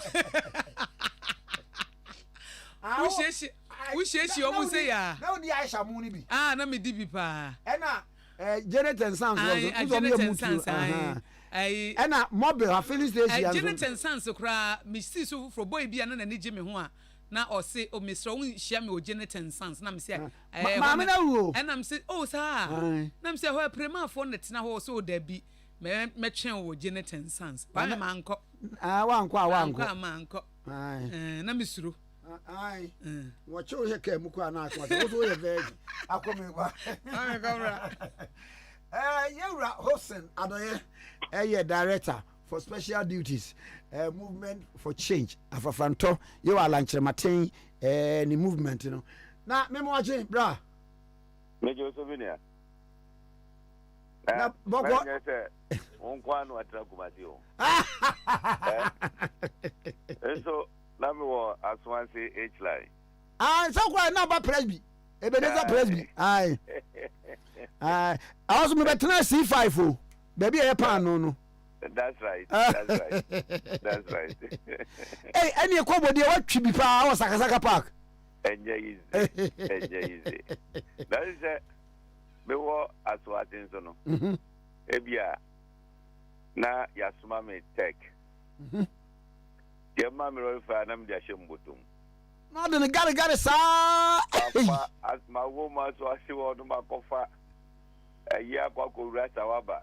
Ura sawa ba mo fetchiro mo tia yija no ma cross kwan no won edru me na me ko no na we na one day bi eja me discussion me ho ma ko ba on se ufra yi ja oba be wura mu aba ho no ai won said that time na e hon develop here there be na wura e jansa na oba wura sa oba no na yi akonfo no mo chief no na yi na dikan wabo yi kitwa bi no wo hye ho no eno wo hye ho to mo pamo na udi America wo ye dro ha no no aso mu na wena wado obudi bumi so be bada ko ya bie no atwe ne segan be nim ye si bitim si inspector kai da kwa dia she o so inspector eja ninja me hudidi mu na bra me dru ni pamu no afi me na mu fu cha aye so me mu enye yi free that day and am say be ya no makofa me ka na eja me ko pa na ko eti kumasi experience de bi no bi no na yes mo wo aprobom movement for change for na aprobo no na me fa I'm say just last year and we eastern region and no yeko in Sanwam ade so atamanka say apachi akade and ye be wie wo Frudia.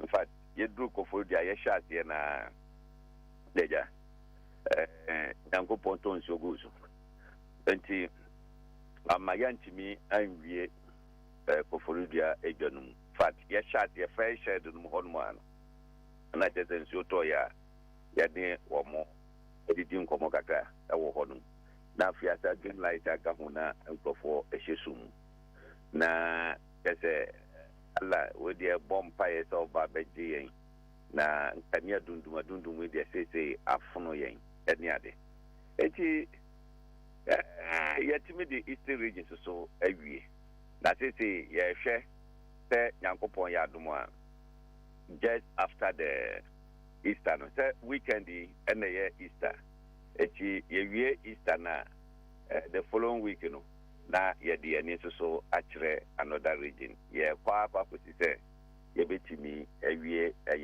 all the 16 regions for this phase na phase so ya yi na maybe ana me ka say alanda mu kwen so no tim so enam form a so edi dwuma sonko a bibia ekoso kama digaje on se wo ko tertiary institutions no mu a NDT for omo group mo friend change MPP for friend Tescon movement for change ya de yellow army sabre KMUST yatimi apako da yellow army no adi just ekoye papa o she nipa omo ekubaye omo register omo members any idea shankran eti all tertiary institutions no they say yellow army no eba be koni nyina mu no mochima ye dwumaden se ne be ya December 7th on beti within sempana for amagana for atoaba ama yura alanche mantin abaye president of the republic MPP for penifo nyina nim the December 7th alanche mantin is going to win this election they know eti no every ana be ka me kase Ghana ever be set record na ede independent presidential candidate ever be di o mayiso na afi winner takes all ye chatwo na president a obeba obeyi nipa free MPP NDC DPP PNC ekua donko ubia amana chimababe ye part of the government no eko ani ebehu the beginning of the development of this country. Eko ani eba be hu say afi politics of divisive you can say politics de intichemu mpapamu eba oman mu no eba beka because party bia benya ne ho nipa e wo sa ban no mu a the eba se na nya tutu aka nsem na opemwa bi a onim se ne nua ne bibi ne member bi e wo eye aban mu a obetima aboa no ye ka eboana Kwame at times no eya na nye dingi na ene yesika so ho ne tie no ebia wo pe eya manatan bibi kra ma na bie kwan bi ama wo ba bi enti aban nipa na eseye it is a party bia hu nipa wo mu a obohu say yebetima ko eye ba enti unity government is the best way for this country as at now because ohwe baby a yadu na senior sharp division in papamu ewo omayimu ye kan bi beka bia na adane politics ni ade ebia aban di bibi ba move full soldiers sorry ni ade movement for change yen konkonya full soldiers bia ye unity government a obia eka ho bi atese ye de ekoyenim etu bo ho che bia ndc ni ye ABMPP ye West House ye PNC ye say ni ne ka ho bigi da ye kabom ema etimi ekoye eti ye sre Ghana for se obia enya ndida so se ye pe obia oba bedi oman nanim na waka oman na boom ama bibia tima koso a eye yewura alanchamanten a ye beye eya na manfo ka na independent hey bibia di hodomo a ewudin a ensi ewuwiase ade bi ewudin bia no it means say etimisi eti yegyina yenim across the globe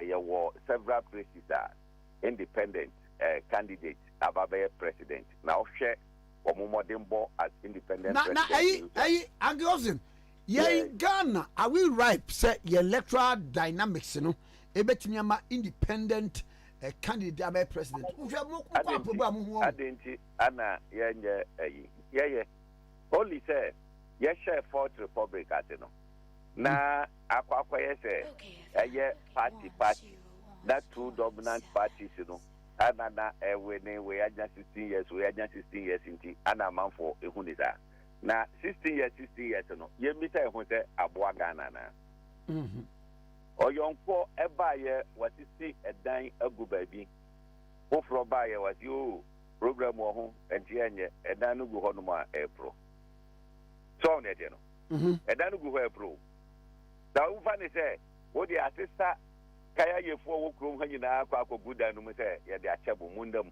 na mu baye adwuma ade esa no afaka no akwa kodam a ufi zenga enye mfaso e ma o man no esuso gu nwram ye jagu ho no and sister yet twaso a yesa. They were independent candidate. I be the president. Only under any pressure group be at a Anna party sitting in the so any pa ebum ababa beboa am yati or mine.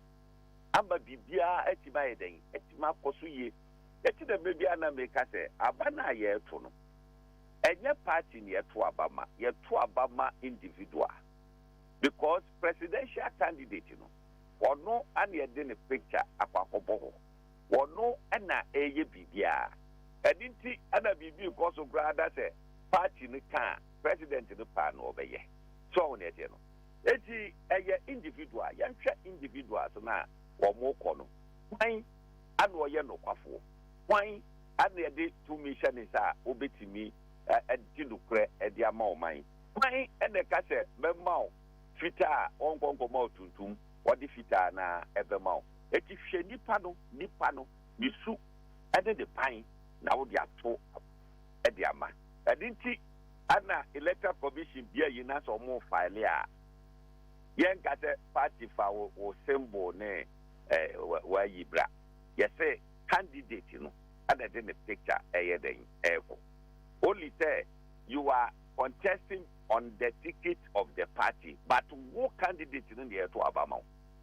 So, and no, and come with them. Now, upon all this, Alancha maintain, Adika said, Ghana, we don't need manifesto, we need a plan. Plan.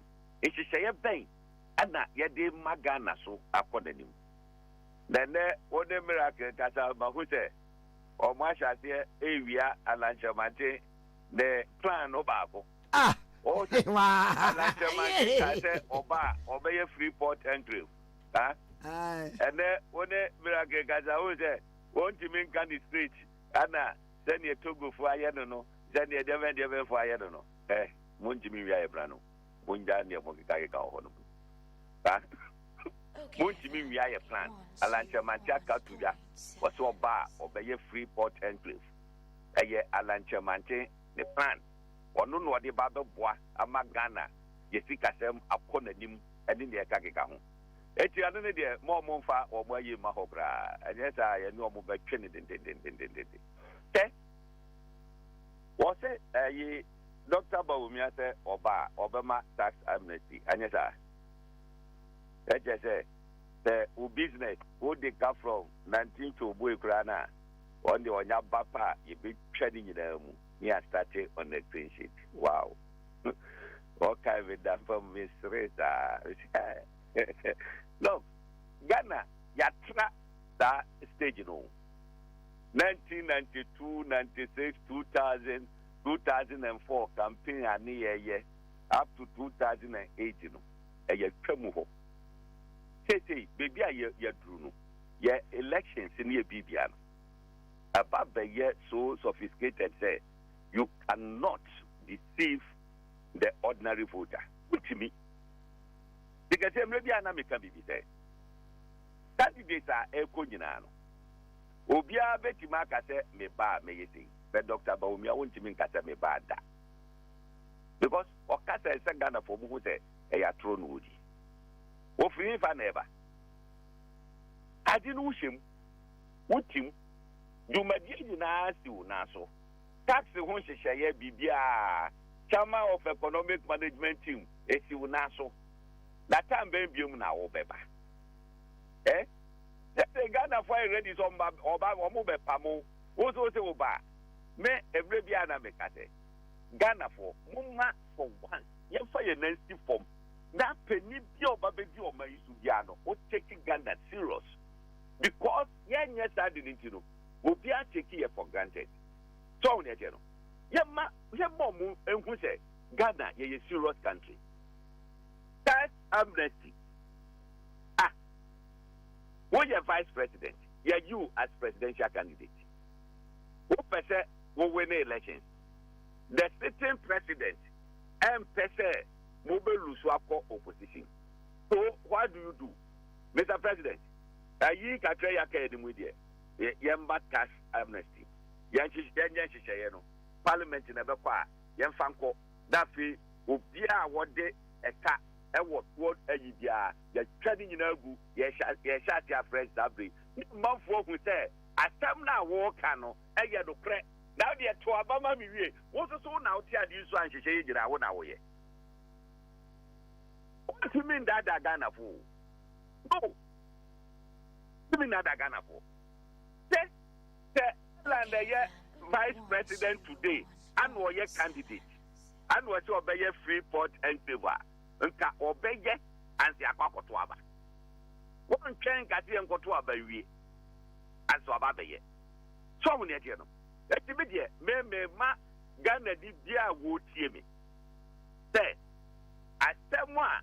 Walker, and I may say, or boy. And another, as that, you go to near Kana Wam, a ya wam. Because, maybe send video. Eddie amount, no matter the amount, you can't say, or produce answer so, or pa move to Mabo. The moon mokrana, Muntina Musa, someone making a yanopre. 2016. But we made the team to Ekache Mahama say.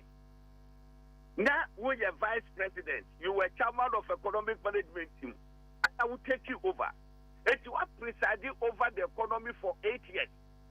The one who has been in Papa B. Timwa, what the best is that? And you got the economy. And what is that?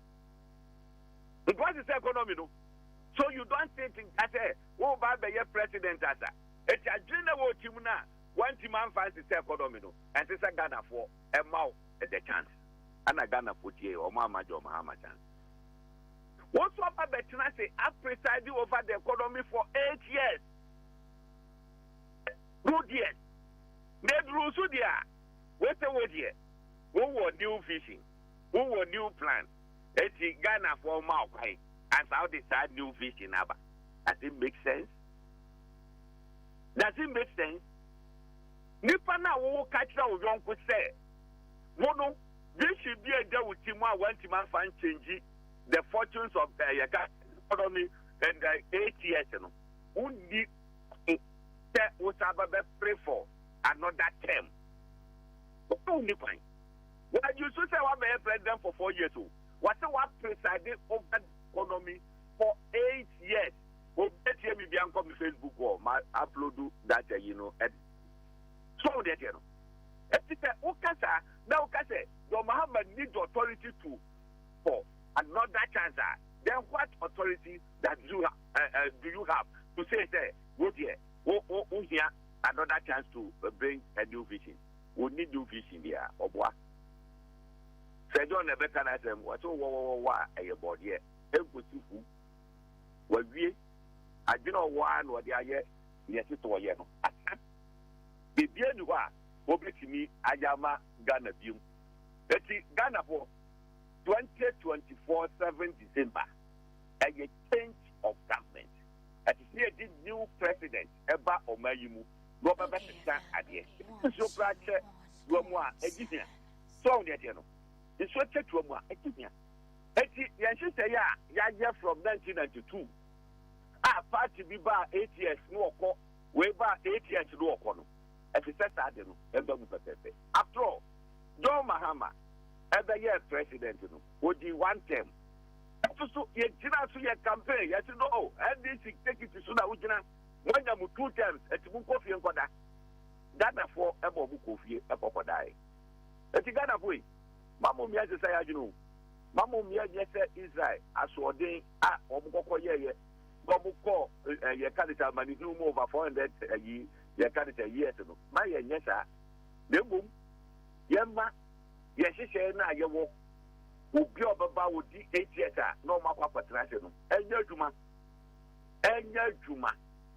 2020, yeah, campaign, yes, 4 more to do more. Young, that's 8 more, yes, 4 more. 84 near the more monaso, that's your 1 year 8.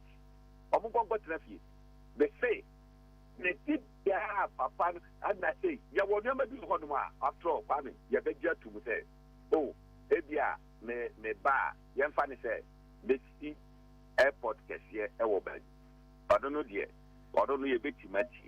Oh, now, and she say, yes, Abia, you beg taxi, you beg you say, I think I can't get 100 years. Ah, Genesis here. But who now Peter Stian?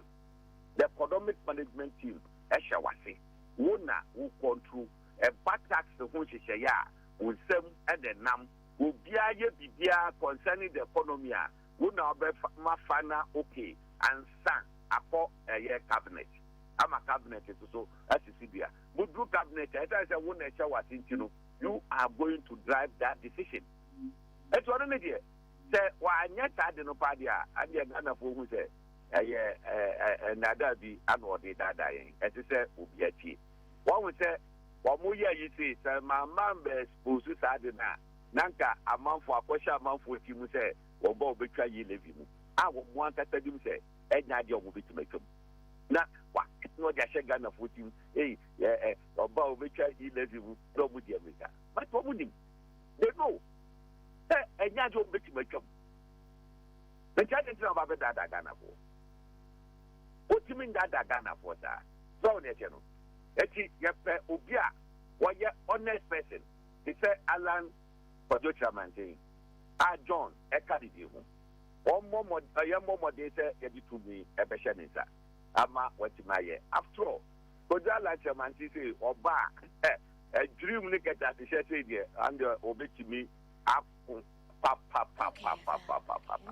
Because it's a test case. What Papa we won't mean for a year dream and it gets a Sabian fan for the Niso. So, the general. Last one, Minia Edward Any, Edium movie, Emma no Kaye, a broad motor trade fair near course so near Kakahunina, Papa Debbie. I do a dear more than 90 by even more free. Trade fair nation, Minister of Trade and Industry, and Minister and guys was agreement, agreement on a bone. Why, I know what agreement in the public who from Mokotani. This is the man. Ye Hiano, as the President of the Republic. Our Beshe, Abba Ghana, ye Bibia, Etimi, Akonenim. adopɛ deɛ ɛka nyina ne sɛ Ghanafoɔ ɛmfa wɔn akoma wɔn biribiara ɛmfa ne deɛ papa alankyɛmante akyi ɛyɛ the yellow army the butterfly yɛtu faa ɛnam wiem a yɛrekɔ yɛbɛkɔva 16 regions no akyɛ sɛ biribiara bɛkɔ so kaba. And Kwame, I am telling you, they say the defeat of MPP will be a record for someone to beat. Now, what do you mean? Computations and how much Sabeka? Percentage. Maybe we are going to win. Alan Chemate is going to win December 7th. Oh, okay. Take it or leave it. Right. Alan Chemate is going to win December 7th. But Mrs. Subium said the defeat of MPP will be a record for someone to beat. Okay. And Medasipa. Medasipa answer so. And Asana Bakwano, and Empress Gifty Bao. Why? Are you where Empress Gifty? Yeah, what are you? Eduardo in the program, yeah, Eduardo. You are in the program now. What are you? What's the now a sepa? Every time we have it go. Aye. Now, and I was saying, crowd, the DB back count, you. You better hopes in Adoya Bempa. Bema Papa. That you know what you have and you have a from now. I don't have him. Marty, Medasa obey. You're a hosting Adoye, director for special duties, movement for change. You're a Alan Kojucha Martin. I didn't know. Now, Beba Mucho, Vic Dank Health Care. Vic Dank Health Care. But also a kidney problem or to mechanical. And now liver disease to mechanical. You are able to say kidney stones. Vic Dank Healthcare. It was saying in a few. A fame patcho tea. Winning will be or what hypertension. A fame winning will be a Yaria Cassia friend. Hepatomegaly. Or hepatitis B and C. Yaria Bia. Bra. Na the whole Ghana. Me who baby and Fidio or this higher SSR. Vic Dank Healthcare for the. What about the Fidio no? About Shisho Munina. Munina. No, a pet. A Dukain at the amount. I do a debama warranty. 100% natural medicine free India for all treatments. Now, Vic Dank Healthcare, almost Pinterest Road, Coca-Cola runabout. A Standard Chartered Bank, you know, or when a cheap. Now, we're done a number 7 fan to draw. Namon flower, na yenko. Number near 020549 95 12 11 0549 95 12 11 and a 0502 66 13 46 0502 66 13 46 0502 66 13 46 0502 66 13 46 Vic Dank Health Care. Na mami kwa na minkodi enkomo mianka saminia Salam Mustafa a National Youth Organizer of the New Patriotic Party. Mustafa, assalamu alaikum. Penny Kwame Nkrumah Tikese. Memao Ramadan Mubarak so. Karim Mubarak. We champion. We champion. Na bako die.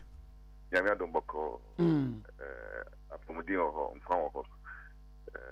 Shawo so hoye. Mesu no ye pa. Na se die NST. Ai more call rounds hit the ground running set more inaugurative various campaign committees ade ehun komo te say and as a youth commander of the New Patriotic Party. Yo me da say minia first of all my mentia we chief for nyina okay FM station damakoma so pa wo ene wo crew nyina ene wo tiefo me obu kese e de ma wo bia a owo okay FM so no kre wo hwe ejuma a ye sisia eye say inaugurate regional campaign teams omo on bet down no ama regions no it me coordinate various campaigns the 16 regions no part of the structure go for 2024 campaign into the inauguration of the national campaign team Black Bear and Casa ebe inaugurated campaign team and my Alisa Hotel or the Igma Essence also say yen shena regions also so entity and inaugurate more campaign teams. Every region one peculiar dynamics issues. As I say, yen she kwanya ye be faso na yabwa the best of hands.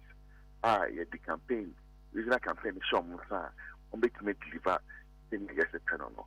Nti ye kwatena ase ye kwechire kakra kwatena ase ni mpanyimfo regions ni nyina ehwehwe various dynamics ehwehwe for which emit those dynamics so and enche bia over the weekend ye ko de omidi ye domidi e de juma no asho mo say from now onwards no I say the free abo ben say match me start match in the ya abo ben ashe so into from the inauguration no to the last ballot is cast regional campaign team no any juma 24/7 to ensure say you be deliver the various constituencies in those regions and thereby having the regions into me group na general secretary any diano General Secretary, any third vice chairman, General Secretary Justin Kodia Frimpong, Esquire, any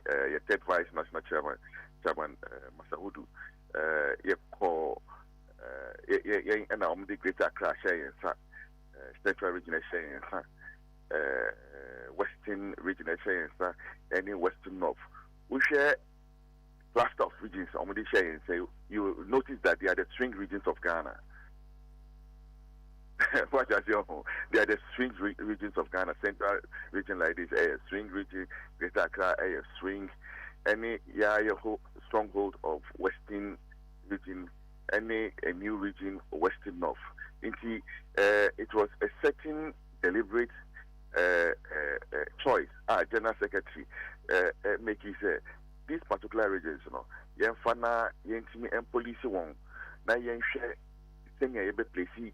Detailed attention to region 3. Now, yet we are maximizing the best we can get from there. We share over region to say central region. 2016, out of the 24, now there were 19. NDC were 5. 2016, APC one par it was central region, despite the fact that. Now running mates no if you over 2020 maybe I saw 16 no running mates no few mo BT fala I didn't see from crack from home no any region he don't do money mahama on his running mates that time Yami fan currency Emisata oh yeah. Emita ata pasai kra. Ho ena Dr. Mahmoud Baumia Kotina Mori. Ebisa questions Emita ata it me enyano until the last day Yamito sa Efreno. Inti central region over the last make like I said over the last 10 years, over the last decade, MPP we have performed very, very well in the central region.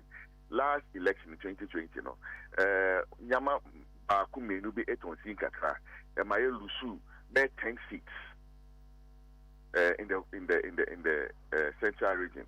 But we should 10 seats Lusu Nina, you're winning presidential votes.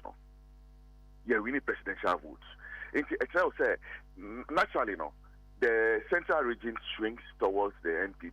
And it's like World Cup.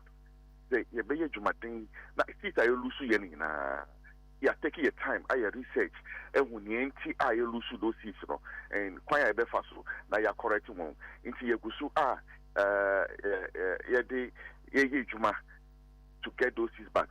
Remember a very classical example. A city say Cape Coast North. There's no way I end this make if you Cape Coast North. Where the meaning beginning Kwame Nkrumah Tikese. Oh, yeah, Betty. Now, your parliamentary candidate all honor there. Oh, wow. Echo we see. Come on. Ah, Echo was in a go. Echo was in a war. Hey, Echo was it. Gongolia fighter. On one. Now, wait. Like already APT. Echo we see. Cape Coast North. So it just tells you that Wow. that what I say, the council should be said, we are going to win the 2024 elections. I mean it. Meaning, so by the grace of God, we are going to win. It's because you are taking a time. I Juma background. At your year 2020, and you to see, and you are correcting your ACM. So I'm just giving you one example like that in Central Region. And there are so many of them. These are loose here just because of petty issues.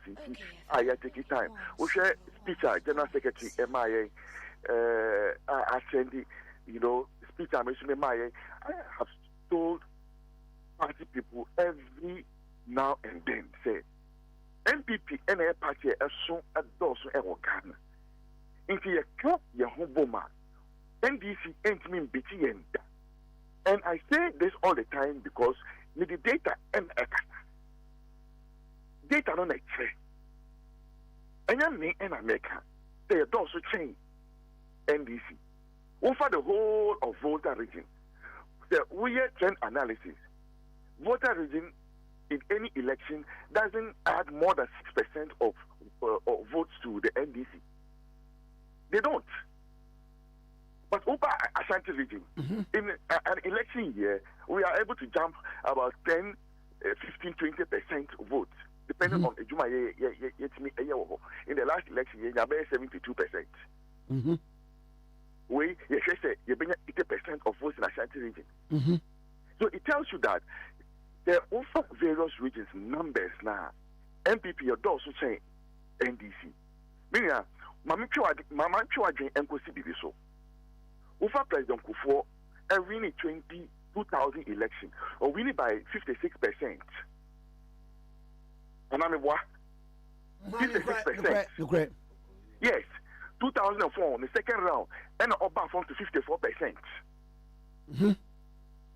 But 2008, Ayolusu election, no, Professor Mills won with 50.2%. In fact, now 50.1%. After runoff, we direct 51%. We and Nanado Danko Ekufado and 49.7%. We were short by just 23,000 votes to cross the line. What you say? Oh, over 2012, MPP dropped it to 47%. Still, no, NDC and 51%. Professor Mills and 50.7%. And unfortunately, Adam Eba from you run a film, Yamifa currency. But 2016, another Danko Ekufado, he won with 54%. Straight win. Straight 54%. The second term in 2020, about 4 to 52%. John Mahama and about 43% in 2016. So what the numbers now say? Have you seen how the numbers are played? Yeah. So clearly, on the balance of it, the NPP is more populous than the NDC. That's what I tell party for if we stop fighting, numbers in the year will be. You deal with apathy.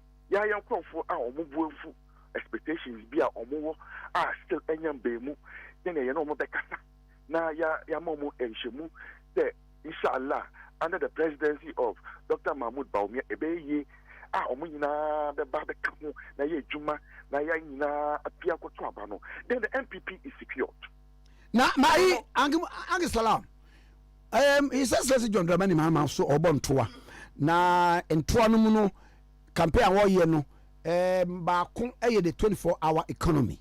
Na no a woni spare pass for share ye no kra no wo so be we via ma wo mu, and then e be free so that obi so kotobi na wo de be hye ne ka mu ebo no be ba fom na ye so car ne de tua no nyina ye ho ayen flat rate no waka ho asem niam bebre emom hu. So people are buying into the campaign message of the name.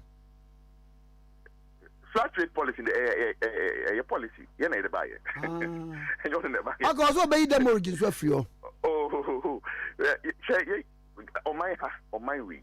You know, you don't the money, Mahamo. Sebi, and yet mass and no feedback from. You know, or your also for I wounded mother. He has a very spectacular track record of making promises that he cannot fulfill and will not fulfill. Mamima is just one of them. O promise on one for Gonja land. This in 2012. The better region because now offer those days northern region super. So there was clamor to divide the northern region to allow some part border land like this to have a region of its own so that they reduce the distances of traveling. John Mahama no Emma on for his own tribesmen the Meti region among Amam. Mina Kwame Nkrumah Tikese. John Dramani Mahama all the way to 2016 one year. His own people, his own kinsmen, his own tribesmen, his own king. More shame go win to me. Nanado dan Kwekufado and a buy and a petition is some bad film. Not the be. And over northern region as soon. Yeah, pro. Ye took kwaya and yet easy. Inti quite a modia bunny the illegitimate. Yeah, they call referendum. And the Savannah region. John Dramani if you go. If you wait, Oshaboa. You have to take it with a pinch of a salt. On the salt. And promise that John Mahama are making so okay 10 billion Hope City. You know, what Kaswa area on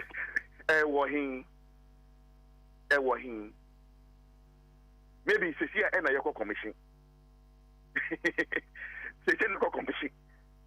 So John Mahama dear, you need too much. Credibility in you. Into Oshaboa, my engine too. If you say, or you'll be a Oshaboa in the soap. But Osha flag rate policy, 7th of February, Yevra, your flag bearer, the leader of our party, Dr. Mahmoud Bawumia, His Excellency, the Vice President, Okasaye, or the Bishop Etuja, Okase, he is coming with a flat rate policy to ensure that we are able to standardize and rationalize the tax system in this country. So, a very easy mobile. And Dr. Bawumia policy. And on the call, the next day, the Trade Union Congress endorsed it. The traders at various markets, the traders, queens, and so on and so forth, almost made there too. John Mahama will say, Jack, I didn't a good policy, and then our copy be, Cecilia, oh, may you demorate, may say. But you see, idea won't tear here, policy won't tear here. Wow, be implement here. And that's why Dr. Bawumia has been clear on how we are going to proceed with this flat rate policy. Every budget for every minor and kasa to ensure that we revolutionize the whole thing. There was a tax amnesty, and this is for say, hey, you want to tax amnesty as here ain't mean yet. But he's not saying tax exemption. Maybe I think is because of entry to is because of saying your tax system is here into Oba or ma tax amnesty. Yen fulfill. And she said, would the na ye start every baby wow, so that we simplify it, that to as business I want to mean ankran ejuma bebunu ejuma inti abefu policy ebe so sangana kra 24-hour economy again any policy 24-hour any policy 24-hour economy is a byproduct of industrialization. It's a byproduct of demand. Economics, demand and supply. And I'm a boy. Okay FM, it's okay FM. More than 24-hour service, me boy. Oh yes. Yes. Demand and supply. Say, and I do 12 all the way to about 5 a.m. That can confront him. I said I can make 2 more machines. Mm-hmm. Yes. So a demand problem. So demand no supply would have to meet it. Okay. It is one basic economics way as here. Because election gimmick into hey 24-hour economy. Maybe some say into woko bumpugu you constituency. We be there 24-hour economy. We be someone no more than it. Okay. We be someone say bumpugu you. We be there 24-hour economy. They will run away because the whole 24-hour economy, is a fable. A fable that is weak in thought. Just an economic PR, an election PR, just to win. The Ghana Ankran Epejumenti, Mayenka Bibi, and Tum. But Oshestan Dr. Baumia, as he tackle the problem of unemployment, or say let's empower the private sector. Okay. To become the engine of growth. I bet me a Juma, I bet me Juma me bre, ama bebunu, anye biaye. And that is how to grow an economy. Woko America, UK, Germany, and private sector led. And I'm it is a private sector that creates jobs. So we now have to empower the private sector in this country. And that's what we are talking about. No promises, no policies that is not feasible. Yeah, meaning petrol stations be woko ho anaju 2 a.m. krobenya petrol 24 hours. Pharmacies are anaju 3 a.m. woko ha obenya drato. Woko police is here ofre omo 3 a.m. omeje also hospital woko wo nkrofa ombehiao middle tama heavy industrial area, even some of the light industrial areas, produce 24 hours a day. We call this Dawa industrial center. These companies are steel and all that. Now 24 hours a day. So I therefore from Ben and I John Dramani Mahama Ediba. A day. Vision in New York. The vision is not there.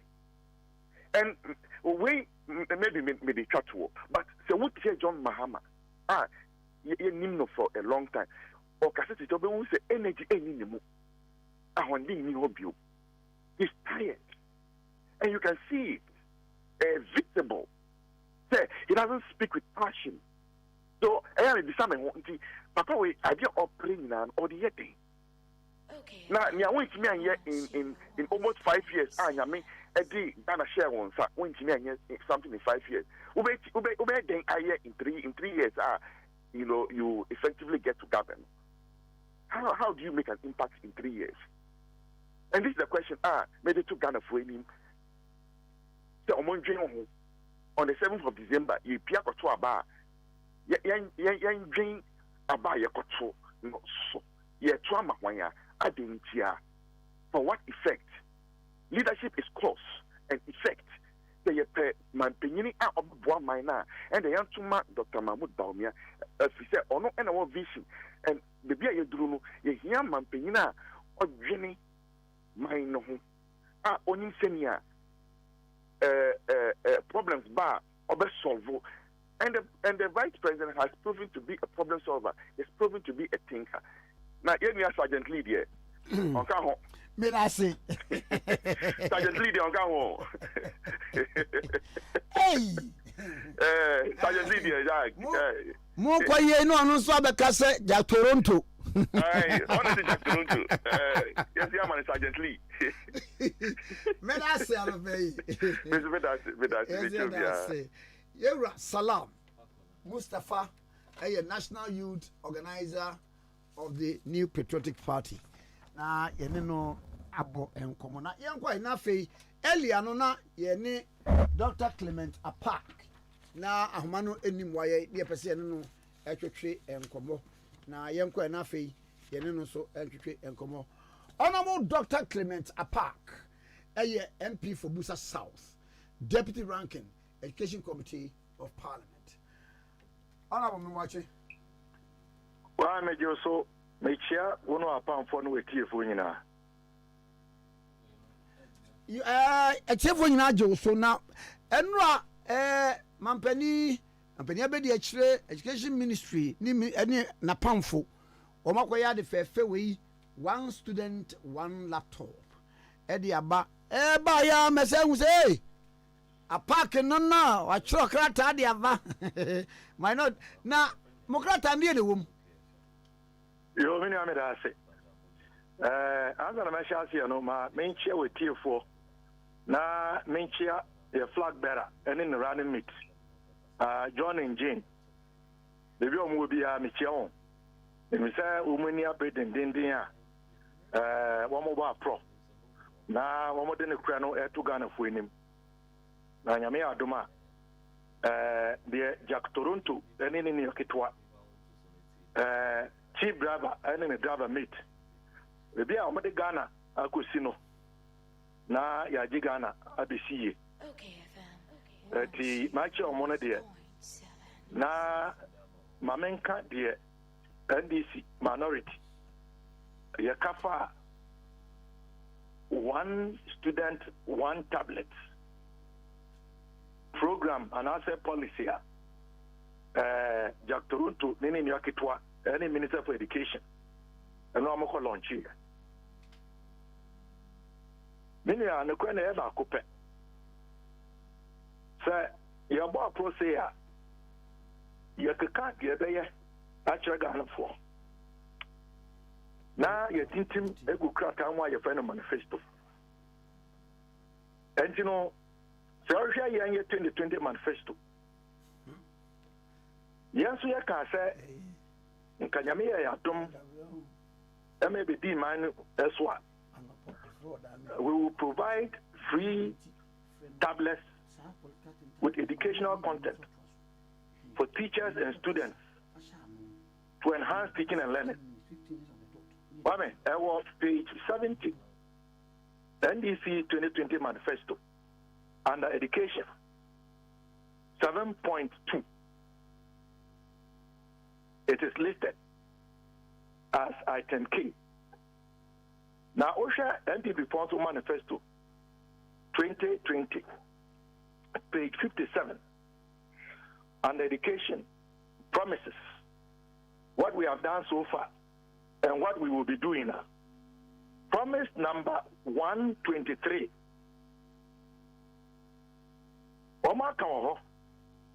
In relation to ICT, sir, discussions are ongoing towards the distribution of tablets to junior high and secondary school students. That is the manifesto promise. The entire way here is in principle, no, we are not opposed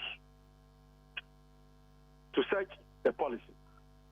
Okay. Now it is the way it is being implemented, and the fact that 1%, 1 2 foot able Ghana for in him. To begin with, no, the promise has not been fulfilled because they should have announced a policy that will cover both junior high school and senior high school students. But that is not what the president announced yesterday. But say, in batches. advance to a major election. Is that maybe? Maybe. So you have senior high school students in Kwan. According to official documents, you know, 1 year slightly above 1.3 million. And as a parliamentary documents, a honor, you can't send any policies, a dijuma, and my coin say, Yemfasika and Shasia. Through Get Fund 2023 formula, Yejitumu, and a 2024 formula, Yejitumu, now we get Krimuya, and Sana, Yama Kwanse and Kwaja Home. Provision has been made for and financing provided for to pay for only 450,000 pieces of tablets from Get Fund. If you look at the Get Fund formula we approved for 2024, it has captured the first tranche of paying for the tablets, you know, was last year, and we approved 740 million Ghana cedis. And this year, we approved an additional 747,500,000 Ghana cedis to complete the payment to the company that is providing the 450,000 laptops. And you know, the Mampeni and I say Duchum and I say Dr. Bamia, a catcher Ghana for a bonma Mushaya won't mean the sono. A fan of cry or my being so umbe this sono. What would this one? Because there is no provision in the 2024 budget. And there is no provision in the 2024 approved Get Fund formula to buy an additional 850,000 thereabout tablets. By the end of the year, no, will be having a tablet back. And what we have been told is a political gimmick, and that is why we issued our statement.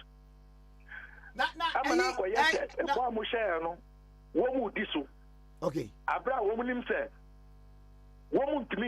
Because they have not made provision and they have not told us where they are going to get the money. It cannot be first phrase. Na momo ba. Momo die no so no mo ba ye ne sei. Na say ya shebo. Ya ma. Nke ba ya. Ye be ejuma. Okay. And anka ye na ye wo so a.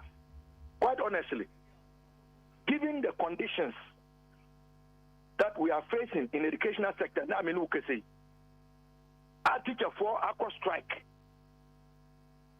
Ade Akye Abia so aqua strike in the say. Abanyara Akufo-Addo Bawumia failed, corrupt, deceitful NPP government. They roll out policy. Say one teacher, one laptop.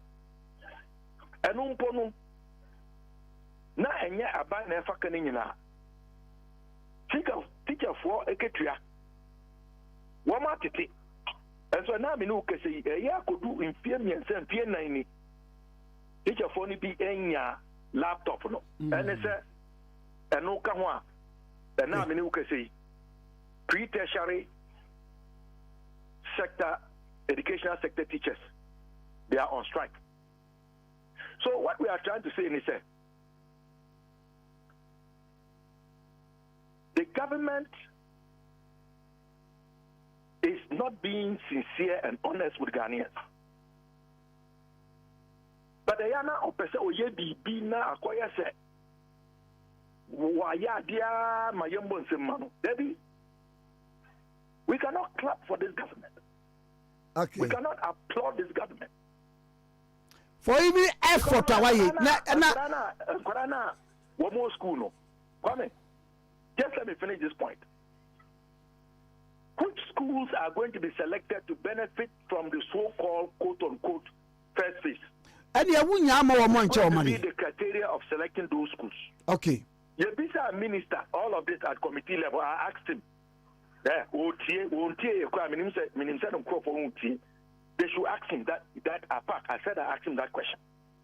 The minister could not tell us the criteria. He said that they would consider various options. One of them would include at least one school in every region.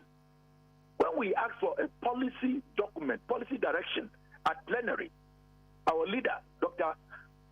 Atu Fossem, they have not been able to provide that information. And per unit cost per tablet,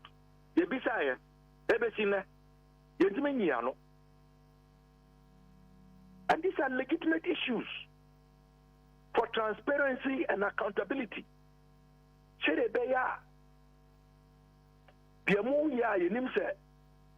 Muntumi endi mu bono sono enumpono emu de ho fan serebeya enkobane say the selection of schools will be influenced by factors like geographical location, by factors like urban to the detriment of rural secondary schools, by factors like grade A against the neglect of grade C schools. All of these we need to know.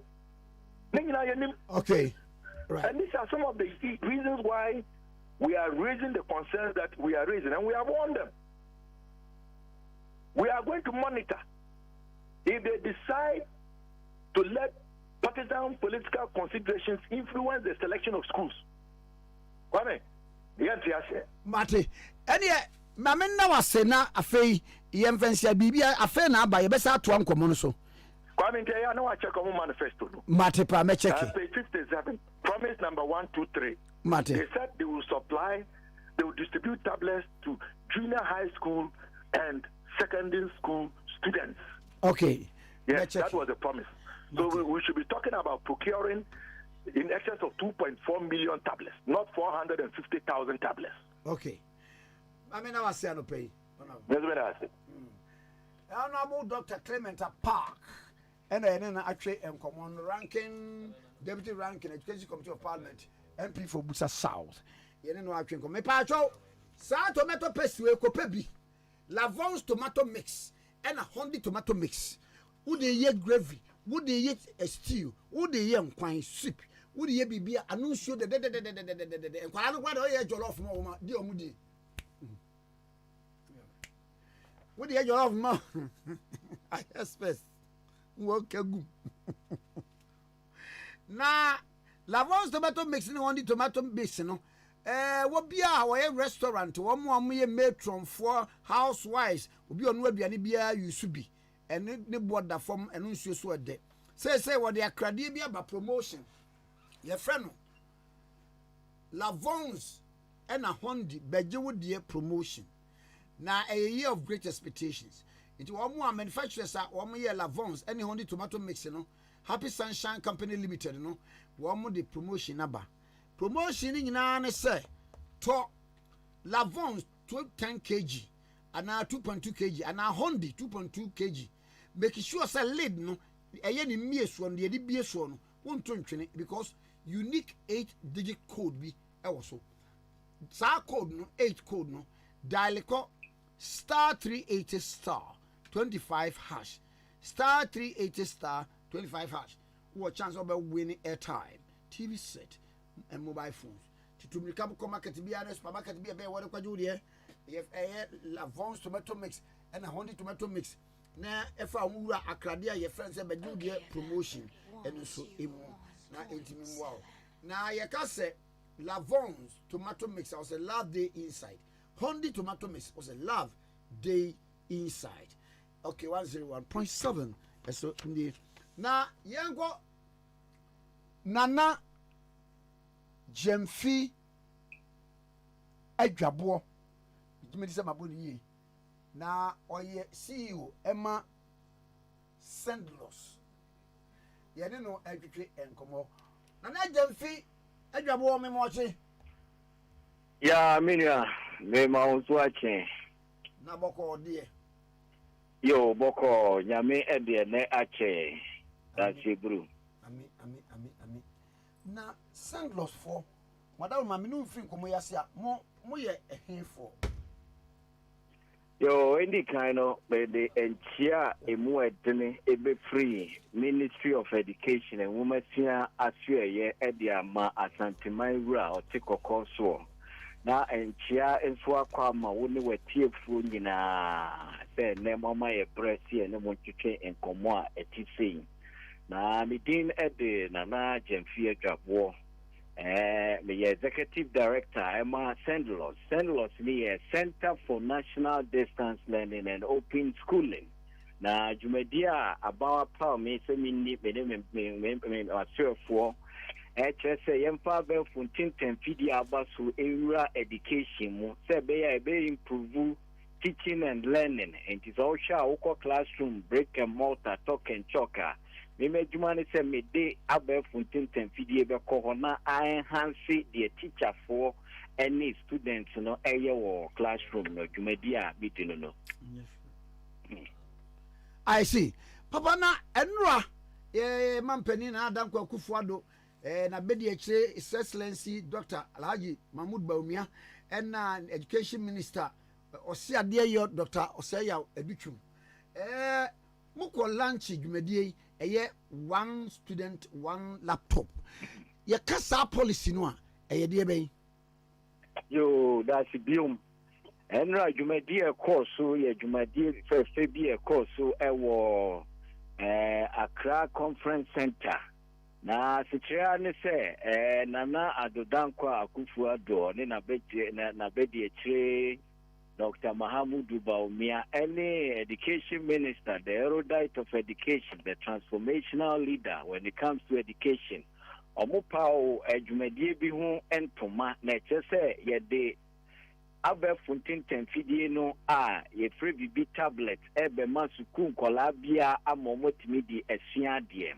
Na Osha Nana Adodankwa Akufo-Addo the free SHS aba. Wasan the free TVET aba. Na ni nyina wo de bae no will be a friend SDG4 agenda. It talks about access. Now no first one no focus on access. And now share 5.7 million students are omonya access akọ school. Nanka before no kra bia nanka omo papa mawfo ni bi omawfo bi eno bi anya akwanya akọ school. Esa say mampanyi eti yemra kuni no article 25(1)(c) ase. Education is right. Obi eso nya bi eko a human right. Inti obema obi akọ bi on the oyim ensem. Ena Dr. Osebitwum so tisa de na se no mama access. Na se say we are sima fani nyina akọdru ba bi a your friend the fourth industrial revolution 21st century. Bibia aye digital. Ene wo omanpanya be de kire ono so aye digital and digitalization. And tonight see a course school money etimi enhances sa ade no so free SHS ni free TVET no. Now betimi aya as a so man kola ne tablets. Now my teacher for ne tablets. Now some omusua de e wo so e mo mu capacity building. And then enra no man pay share hand or so there be me dey me can me see am ye. And to the edru as I say me man kola ne so enhance on quality. Na enye just access nkwanti ne me paw dwumadie bi a friend Ghana Smart School Project ebeboa ama saa dwumadie no free SHS ni free TVET no wahyemu kena de abefontin temfidie abehym na adesua atese amobia quality so ebeye ade ehohia eno ne ye na enra na saa tablet no yes educational materials wo so na uboye nkyiremu a eno so ne sei You masua ye hono ye na ye educational materials ye friend e-books. Na e-books no ye diku tablets so anase abe funtin temfidi ye friend learning management system. Na sa tablet yi asana kola bia benya ne de no ye de ya download the learning management system ni bi wo so ye the e-books content ni nyina gusu na content akola bia hia na for SHS 1, 2 and 3 and it says school ni akoda ye friend akosua mansa na ya opoku ye wanya admission foforo ewo SHS 1 no ade a obehia nyina ade asua wa ade SHS 1 no ya download the aguso say ye textbook, say ye core electives, and our core subjects, the electives, nina ye the gusuku amount, and our open educational resources. I'll be here to say be a uko school, no, as I say, uko textbook, be a Kiola series na, ya Tnasia and Pension, who nina anon to ye, the no swag be a friend open educational resource, and here the show on Sema, who here be a no tablet, na tablet, then so no, a dimu a CPA sita. A tablet screen size, you know, a 10-inch, and a what processor, a friend, a quad core 2, a good electricity, and a map benefit to say speed, and a new camera, and a year, a friend solar pack battery, and sources were last 7 to 8 hours. And a tablet, no sooner yati a boise, a water resistance, a punchum cra, any bibia, reformer, any bibia, Diacolania, na no, and one so dear. Now, what me compete globally? Say, be a collage UK or Tiamano, Nibe Bia, won't mean gas a Ghana school, and your papa, na me use tablet with me send the emails. There be Ghana near Colans with me. Now, when you be a friend of forces, a theater collaboration, critical thinking, creativity, and a good communication skills. Now, no so compete with and collab more baby, not yet. I see. Now, Papa, Mammy, and Quabi was sent and I'm more any more set one sabe can be. And now, and this form so at the state of Tababo and say, it's supposed to be 2.something million and what I asked for Monsaka. Now, Muntiminia, it will know a baby, a moody baby being conformed. So, means one statement in Libya. And one case I'm beyond saying. You, the minimum say, ya say, a sendless, yes, Ministry of Education, I say. Miami, we are paying the erudite of education.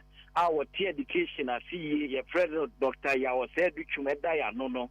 Project be a bar, ye face implementation. Now, your 3 of us near selected schools, a be near 3 of us near their pilot project and a near tested project, for efficacy, efficiency, and a good learning outcomes. You are near expand the project, not ya sustain the project. Sign your money in the bay 1 year, 2 years, I in every and into selection, a phase implementation. You can't be a phase implementation, in batches. In the first batch, in 30 schools, and on paying their 2 generals, 1.3 million tablets, and a demand call out Suku a free SHS, SHS, TVET, no, Omunam 1.3 to Bia Benyabi. Name it as a technical person, the minimum no say Ubia and Sabekebi. Yemfa directives via Mrem, semi you be free. Now, meaning so man paying us some wakano or can or ye or see a dear or ye essence of the education as in Ethiopia and Sa Ebekebi, ye need be free. Obani, Mamin now as na ya Chiamura, Doctor say or Duchum so a mammy, or what do you? Betchiana Mao, na Madam Wasi, some mamma sa quenye, Naminamakasa. Na me share Ghana phone cram say ICT abasui ebeboa am education ako yewura Dr. Yawa said Duchum so be transform education using abe fontin temfidie eno na oye no oye transformational leader oye ambidextrous leader or to the oye na say en wapa oye sesebi yenso na begie for ye moa no and you go so ye education enye bata ye go so ye say be ya fourth industrial revolution akolabia ye nyinin film o Ghana ha also education because so na do dankwa or so be invest in education esan so no dey obai say a woman sia no dey be build the country no why ogusun so ye Dr. Baumia so say digital or the rem and or the education muntie ko that's Hebrew that's your content na ansa na abekwa no you tablet no sa Facebook ni TikTok e bi wo so ye nim sa nintini ye configuration ye ne ye ma kola bia entimi enko Facebook ana onko TikTok enti e bi so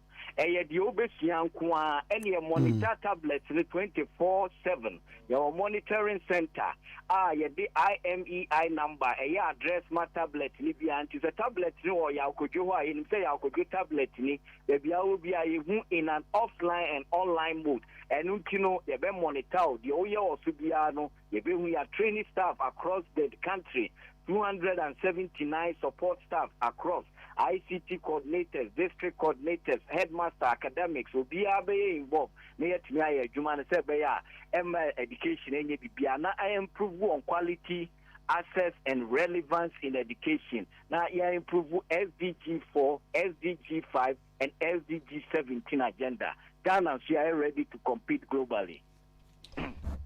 Mira medasi ano paper. That's it. Mes medasi. Nana Jemfi Edwabo CEO Sendlos.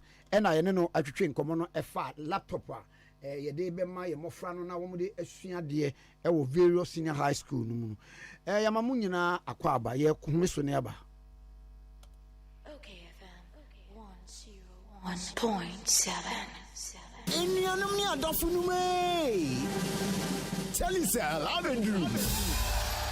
Telecel, connecting energies.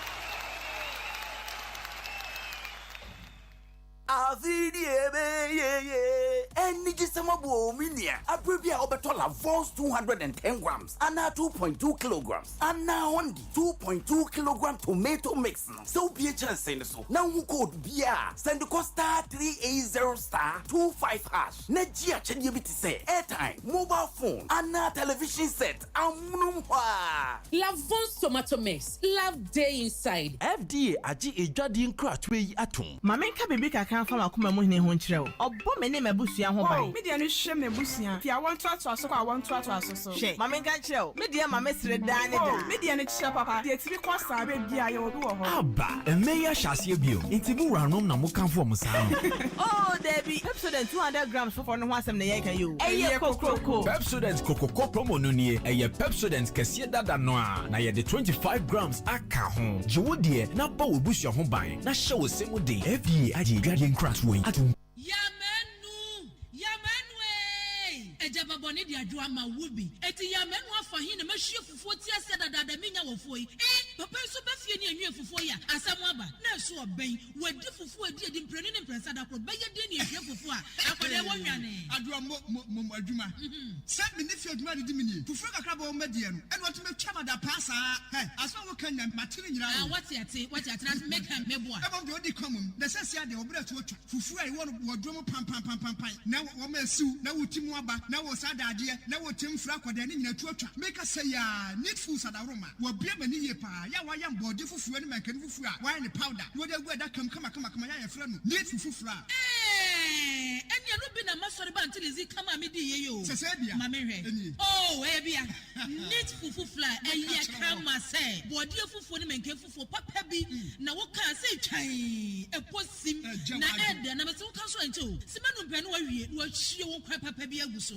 Betesa de ama mani kura agisa ne fufuo a ho ama me koto bi kura ba ne se se de Ghana for sipom fufuo no eno an wo ye nu enti se wo hwa fufuo won pam wo dom ne we nu a wo ho susuna bia wom wo nso de bode ne mankan fufuo papa bi eje nie eni afi na fufuo na afi na wo bedi pa ne se de wo bedi ne se ne wo fa mogyaduro ana opawia ne anadwo a wo koda need fufuo a e wo wo fi a eni gye nko a FDA Aji Ejadi Nkratwe Atom. Ama na America ye ya me say na nsanse de kodwo ho na ma ye yi me de America kopese me na fofora bedware no me de semna wo do pie adware no nanso de ate anete na woso guardian ahwe wo tete guardian semna kokko no ana ane Unilever Ghana champion carbolic semna yi a dodo no afa ne guardian no ebo ho na mani ban fi nyare wa ho sese mpo de ya sesa ne din na ko live boy carbolic soap sa na ya semna dada no ade ane ne din pe na asesa ebo adwuma pepepe na menya bia towe wo benya live boy carbolic samna to e wo dwomo anastos ahoduo mu ene mi dimirika ekoto bi wo na shop ho abasesia live boy carbolic soap ye guardian samna dada no a ye chinidi what is a champion carbolic samna no say your friend live boy carbolic ana samna kwakwa Ghana fo ni gye ho no say your friend live boy carbolic enye di foforo nanso adaso bo honamani bayan kasa afri mu a ema honamani nyarewa enti bodawro na kwaje live boy carbolic samna eneya FDA Aji Ejadi Nkratwe yatu Me dofo pagana every day di kaino and I don't know so trying every day di kaino di besi ne mama wonta ade ni ada ho nwan ama wani ma ye sere every mra modiki soap concert party di chi wani di besi ne enti se ne me dimfie adiosia na me chama koma de ma ubiam se fa enti se ye di ma wo day me to diamonds ane diamonds ni achedia pi egumo so waki soap achedia nkoa promo no mo efri neko kwa chiki soap bar your 60th anniversary stickers from kupa ho scratchy na obetumi agisikam pempem hampers from ko eni achedia hodo pi afei wobetumi adi en diamond fe yiraw no yedede ye kojiwo die se sia kiso still amansai buafo kaisa hyehyɛ wɔ ho fd agye adwodie nkrato yato Efiura me mo achi o Efiura yeson Machi o Efiura me chia wonye so hey ewura enfase ma me so what e ba force chia me mo yam no won so pepe hey oh wa fi we die me pese oni Efiura bekon Efiura we die ye kwa sori abo ewura de mo kwa sori ye papa ye ewura de ka soro ho a what e be se wo ba hwa wa kraba kumpo wunya onipa da sane timi koto this way chocolate drink no ne yire ne ma edi nsuo hie twabia nom anopa no wi a wasade bia hye fridge mu wo mako school pon a wasan ba be yi anom enu mpore se ne nka ne twaso mu pa ende rekore ne fie wura beti ha anopa dio awia dio enumre dia mo no makodew mo mame na mu wi a ma soro akotena so ndem se ye kosum ya Mesi na dia ya late nso me yanke kabinje Efiura ye wi ayakosere bo fate ke Efiura wuti fia se light bi no water bi ba wuntua bi wo bo asa sika na fa koto this way chocolate drink na ba nom ka hwe me catch we pray nya pray fa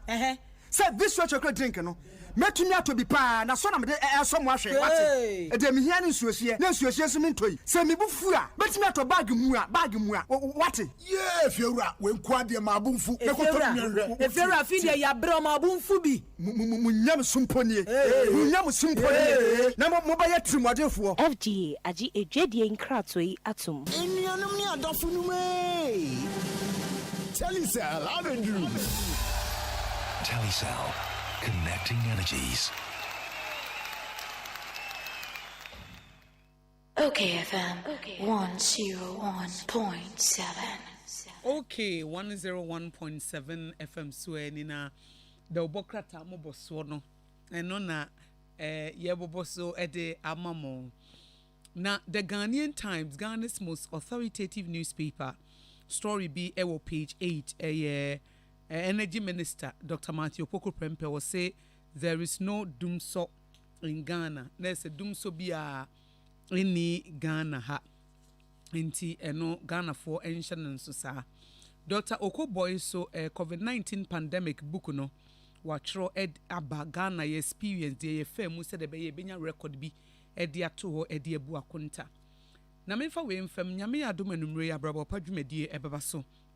Yene Reverend Professor Joseph Osafwedu a ye clinical psychologist yene no ene veteran osanso ye theologian enti ene hyiame na ye topic no eye ensesa ai sese esi ewo usuban mu character change in marriage etrebia wo ware wia na usuban bi kra wo kra wonim se wo ho na epiepie ede na abaye de afa ho ensesa beba na ho beba mfaso de ama wukunu ho beba mfaso ama wo yere obi wo ha ware na se ni behavior bi pia o se media sa na metie fa me sa but o yere kasa fa ne sa nka enye wo de wukunu kasa fa ne sa nka enye wo de enti ye nyina no ya sede se ye nya wura ware mu a eye platform kese anyame de pa ye ho ntoma ema wo real character eti de enye wo mu no na wa ma ho kwan na obi wo ha opese wo sesa but on who the process of change e kon be fa so ansesa no ebeba ebi a wo hu se wo abufo tantan bi wabufo na no hye Pastor Jerry Eze ne yere o se wo ware foforo no na wo high tempered woman o yo ba chese ni bufu a na odin pa ti make plate ni ade bom nyina but a chi no hu se no sa suban we die emfa nware it we na dwen se obesesa mpa na wasesa I a lovely wife or a friendly wife, sociable wife, respectful wife and a submissive wife en fa no free ba be ma bi won so obehia no so me worry for na me ye masam but me hu se emwa me metimi asesa enti den na obitimi sesa ya obi de wontimi nsesa eti epese hu character change oba bi wo se me worry wie na me hu se ma no ya ma no kasa nye de atemdidie me kasa twitwie enti ono abusa no se o ma no kasa nye oba bi ono agitum se na no kasa nye kasatwitwie ne atemdidie ɔwanre ye no no kora wo hu sɛ bibi saa wo ho ene watimi asesa eti ene yehwe character change in marriage ebra wo be ware awie a niema bi besi wo behu sɛ wo abufo tantan bi akono bone tantan bi anase bi a wo kasa nye anase bi a wo mu ade eba saa no a na wo pese wo sesa process no ene sei okay fa 101.6 kwambe na befa so wo betimi aye abode foforo sɛ bible says obi ɛwɔ yesu mu ano ayɛ abɔdeɛ foforo nti obi wura ware mu a wayɛ abɔdeɛ foforo ɛnema dada nyinaa atwam nneɛma nyinaa yɛ foforo nanso ɛnema dada no tɔrɔ bi na ɛda so wɔ mu paa gyina mu dendendenden woyɛ ahia dodo woyɛ niberefoɔ obi wɔ kora na ɔne ne kunu ana na yere compete ɔpɛ sɛ da bia na yere da fam ana ne kunu da fam na ɔde dada na fam saa na da bia wɔ stress no ɔpɛ sɛ da bia wɔyɛ mɔbɔ obi wɔ pɛ sɛ ne kunu yɛ mɔbɔ obi wo pese na yere ye mobo ensem fata saa suban ni nyinaa no ene ye behwe na character change ekwa be fa so be man sesa aba no nso na ye de aye adwuma edi ye hia wonu aba kosu agwa abo me Reverend Professor Joseph Osafo du enumre meto so no the Ghanaian Times katafe to so enso en o say Minister Designate for Works and Housing Honorable Kojo Oppong Nkrumah wo de atudwa se aban e wa hofama ene ahokeka bi so obehwe na coastal protection project ahodo no omo asiesi ni nyina awie wosi ewo mu se wo hwa rising sea tides no etimi ha omo totete epoano no nanso lawyer Nkrumah si wo gidie se aban ne sode hu na waye se obeye ho adwuma no obetimi aye na omo wo lower azim ne importamu nyina no akoyi wo lower azim na woni oman he ne wo lower azim awulai atubrukusu a wotoso miensa woni no ekoshiai woni ne koshiai no odi tudwa se aban wani so de hunu bia opese wo hye na wo ye saade na eboa omanfo ne titiru a omotete epoa no na ma omobambo ho nsem etimi agina na finance minister story ewo the Ghanaian Times katafeto so enkono was minister designate of finance Dr. Mohammed Amin Adam wachire mu se commissioner woda customs ano wo mo enhwe na wo mo nye de mo betimi aye bia se customs and yeso officer ema say ye be approve clearance of goods and warehouses under customs suspense regime eti wakwako chirechire mu omudwumadi ahodo omudie ay betimi abo man kontabu papa akoso na wo sande to omanim se ntokro bia tore bi ededama leakages ebem na ewurawura bebie ni kwanse ewurawura no omo nhwe na omo enye ho adwuma na emwa government rolls out smart schools project 1.3 million students to receive one tablet each adesuafo beye 1.3 million obi abenya tablet baako na watimi ede esua de ama bibia ko ye pram ban on noise making effective April 5 ekosi May 20 na we eye pram traditional council say dedeyo afi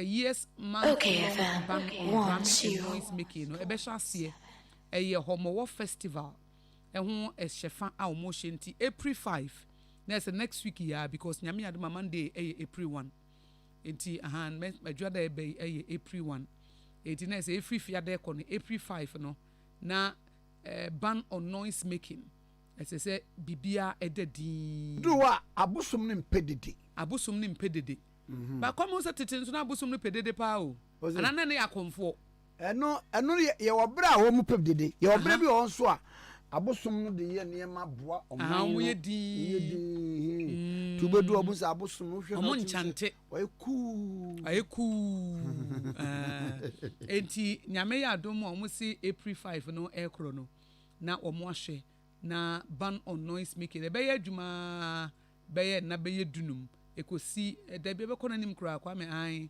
ebekọ akwa kosi bosumi ene yakire ansa na omo atwam eti ho asem no omo ede ababa beto the Ghanaian Times de obokrata no achichi mu na motu a empanifo ebetimi atu ede afa ho Bank of Ghana so policy rate na enu gina ho ma wokopa busiensi ho esese de ma omo de ma commercial banks no omo si 29% o hanche mu aduonu enkron 29% na eno anu mu gina mu a womo ensesa no sports minister wada African Games wa do obi ase eti Minister of Youth and Sports Ora Mustafa Yusuf wa express gratitude ya mo mampani His Excellency Nana Addo Dankwa Akufo-Addo no mo boa ma African Games or African Games a Ghana host to ye no fe nika akono wo mo nyina adase odi aseda ma mampani ene edom a mo bo ne chidom ma ne timi egina ye eyi eti Kwame aha ena the Bokrata mo boso no medi esi akoda emra bi meba me frotro ba tech acho na musika bayira dia afa musika bayira ese meba me sa ba kurum o hina sika ira me fika jetia eba hin tech meba lecturer bi wo Bubro Road wo ba KN University ho Bubro Road number 35 ena musika bayira wo frike jetia am frike jetia tise me be fa fom ni wa na Awurade ma me plan bi ko je ni plan me usa tech wa no wa mu gira no mu pai ketia aha enti me furu we ya wa me furu no akona nim kakra bedu be de carbon masa do was bisim majam sika ho merci masa fe chira wa masa va be gira na ma fadi e ba na edu tu ya obedu susa so junction ho na ozi da ba sibi pa cho sibi ma jam sika ho no ma nante ya be du fu krum e tri fu krum and also who sani do aga junction da sibi pa cho sibi ma jam sika ho na fe what is that na ma nante ya ba be du ayi junction soro no e ba children's park ho no e won so the fabia wodi me try ya say dey wodi me anta me go run about this my job sika ho enti dia ka dey do asafo se ka jetie na wo say say idea ne nyame na de ma o corrupt idea we enti ka me fa from ra ka no Awurade na boy Kwame na I corrupt idea we dey dey Yakupon na de ma eti Kwame esa no fa tech no mu bedu top high na say oh driver meja me sika no ye nu top high no ankasa ho okay esa na ne buafuo se ma say do say you do you want no wasi junction so no wasi na just what me do top high me ankasa na wasa twen trotro foforo eno so ba eno style no Awurade de ma me ne se eno no wo yesa de esa wo wuram ka kakra no no wasa aba begina kwa no esa fa wa oye o ti se de wo wuram no aha wuram ti enu tu ko ya no wasa aba ave wonu se bedru ofori kroma si oh na be je I no man in bus station oba be pon aba for kroma se kwa me basa ontimi nsi wo kwanchen ho sa this wo bedru junction ti onu ana ne pe wo bedru junction oh radio da say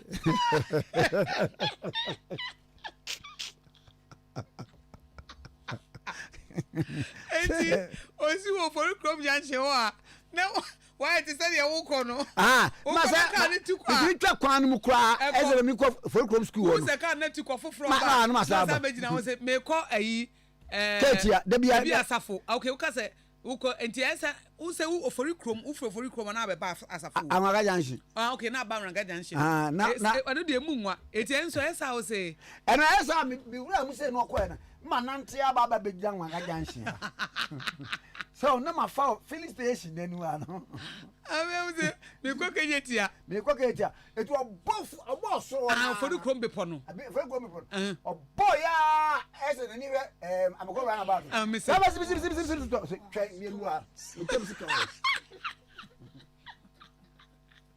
tina ode mi awu ma beti abenu ndra me kom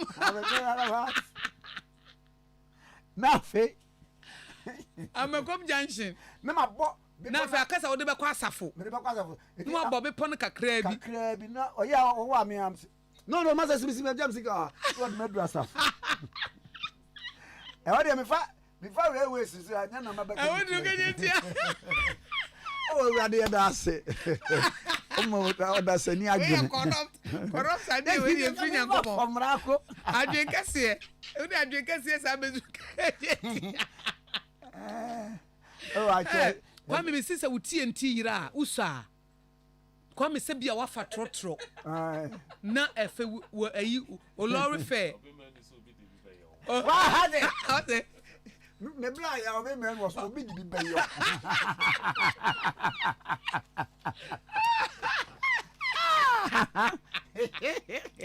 Kwame wo ya kola na ko school pa na wutimi du sika nyina Kwame unkai wo say ese ofa trotro na odi sika na fe wo to na wo dwene fa plan e kwa be fa so abeduru fie ida so be fa forma ba ana be pa obi cho no atena na nanso ana be shada de esu aba be gina junction ho ayi trotro station ho no na wo hade musica yira na me was style o bo wo de atodua ne gare adi akwase na me was style bia me ye manim na obehu mmobo sesi ya me say de gina no wa shada asese na nusuo Kwame enkola boni se obi aye bi o obi aye ako enra wa ma MPP running mate issue no nipa awahura di kan eye wa ankasa ye nyina ye maame na atoshi oh beautiful na atoshi ado ye maame di onya wo se fata yes se maame na atoshi nya batapa na atoshi wo ye obani monyamfo pa one we Kristo ni banso said was maame na atoshi said we ti support to a Christopher tie a Christopher chi obo nyame adwuma oye oba oye godly woman and a virtuous woman was saying who's lawyer ni pa come oye oye Proverbs 31 woman Proverbs 31 woman oye virtuous woman oye godly woman oba kwame wo padwuma na ni da ho nyame suro woni mu obre ne ho ase industrial oye industrious eti kwame enye me nwanwa say ye de manoa kwame enye me nwanwa because she is lovely. Who's a former Tema Ghana okay or a former MP or a former Ghana ambassador to a deputy ambassador to the US. Okay. And was I say can say or a common fund at district assembly a common fund here. I know a 2 year a super no ya de mawa beer.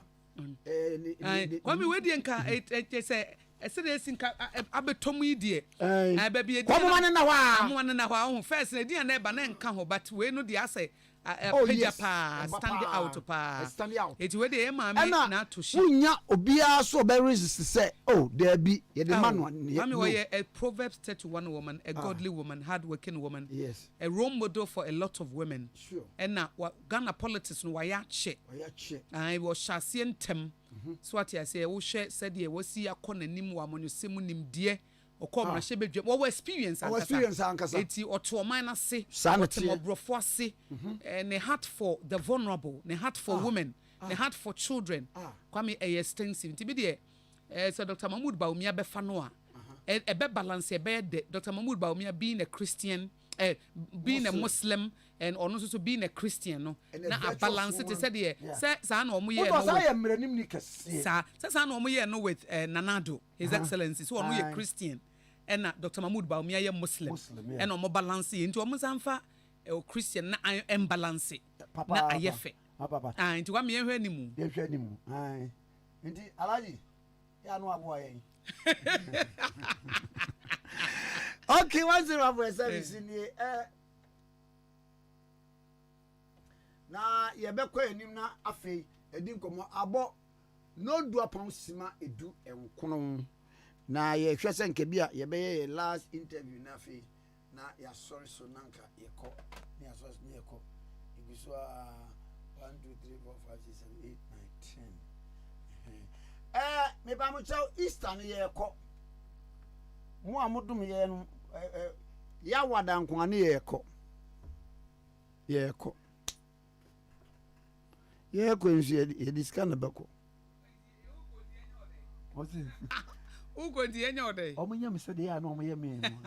Auntie, who didn't cry? Mekai, the then candidate and another than Kwaku. I mean, to Baba Benadana. I think so. A week today. A week today. I say a Juada Easter Monday. Easter Monday. Na, okay, Nanado, Sabra no ye campaign to your cousin.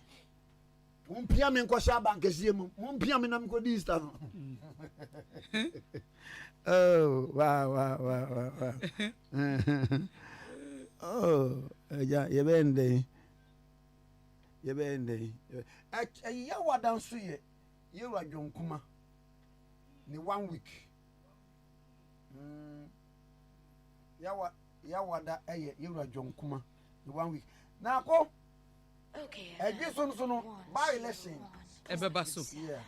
Na kwasu ni de hye yewura ayi kwesi nyantachi former GFA boss oyiniti ewo ofin so dabi ewo adwiso sorry ojiso say ofi kwaso okay ai nti eno so yebehwe hawa eniema esie de ebobo na ede eba okay 1.7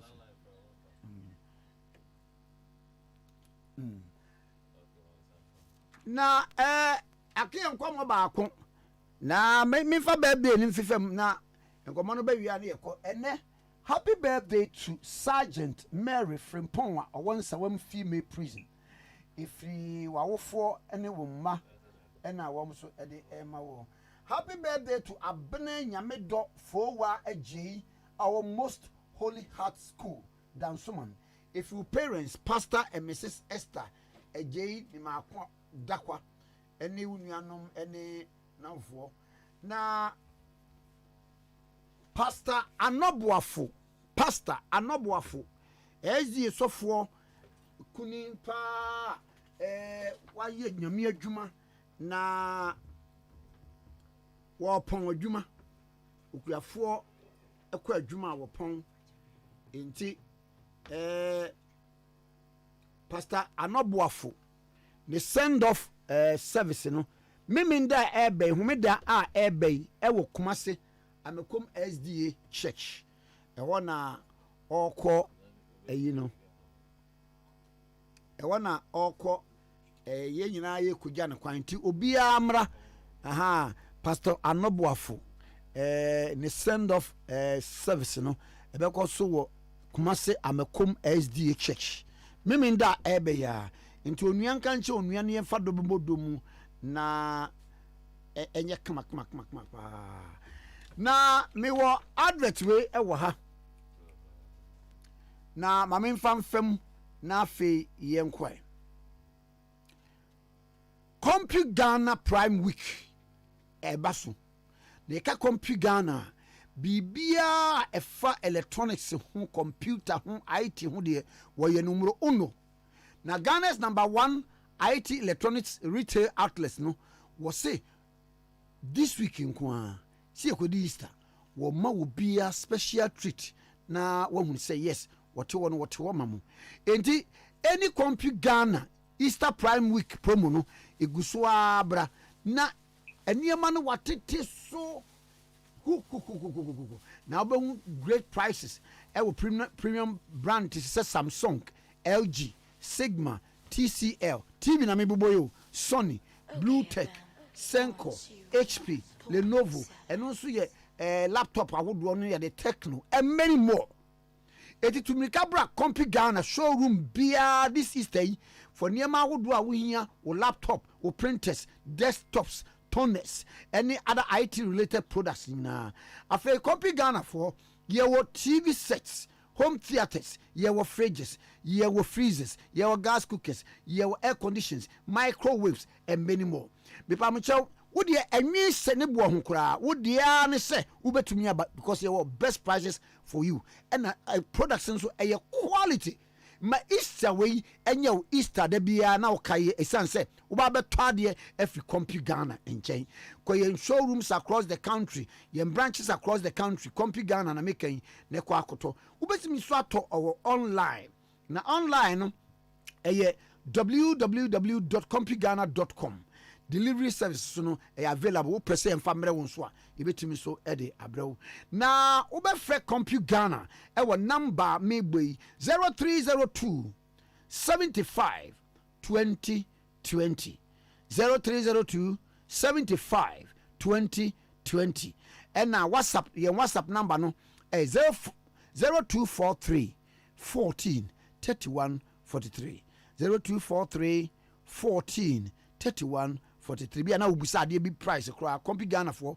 we your WhatsApp number no 0243 14 31 43 0243 14 31 43 and now we your landline 0302 75 20 20 Compute Ghana Prime Week. Shop, smile, and repeat. Compute Ghana for Yefro. I mean, what in Gomawe, Messaba, Steven Section Popro, Eton Kra, a free, a sentimentum, a dance, and an important. Memoache. Okay, 101.7 today. Happy birthday to Jacinta Aferiminta, our Ryson San Montessori, Botiano Campus. O Papa Prophet Richard Minta, and sister Jael, and Womode Emma. Happy birthday to you. Okay, 101.7. So, Steve Kwame. That is a Yamugu Switch line. Bokopa. Neneria Narifi, Adanse, Ebre.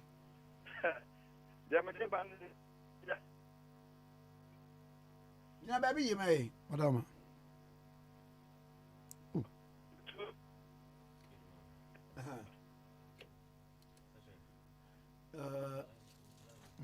Okay, FM 101.7. Yeah. Still is that your problem, watching? What was the man? And we see that your bar. Aha.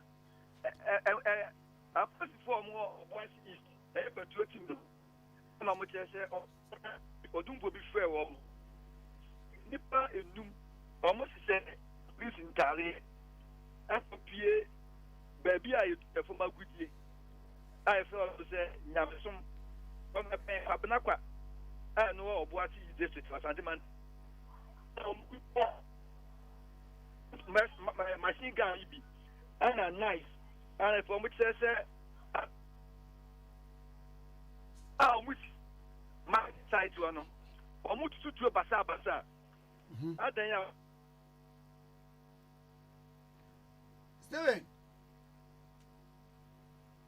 Steven. Be a different line. I'm friend again. Be a name. Okay, 101.7. So in here, Central is Steven, such a popro, and I know actually and common.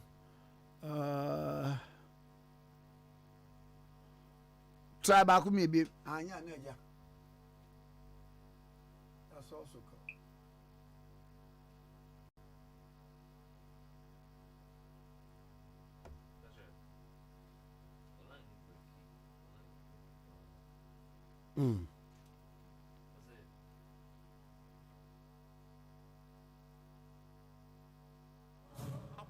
Kunshirani poneti kuma kwajo ne baswa biribra Kwame Nkrumah birim-bram.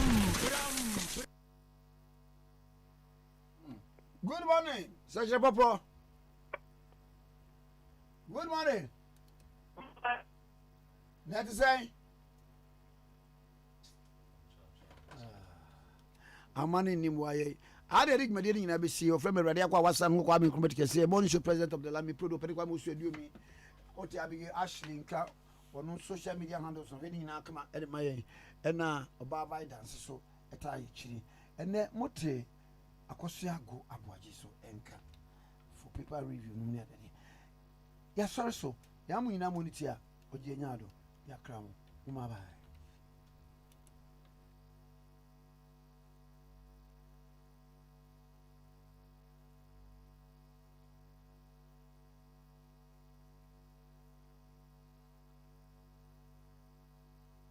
Ekitamina we need to me pass it. I carry every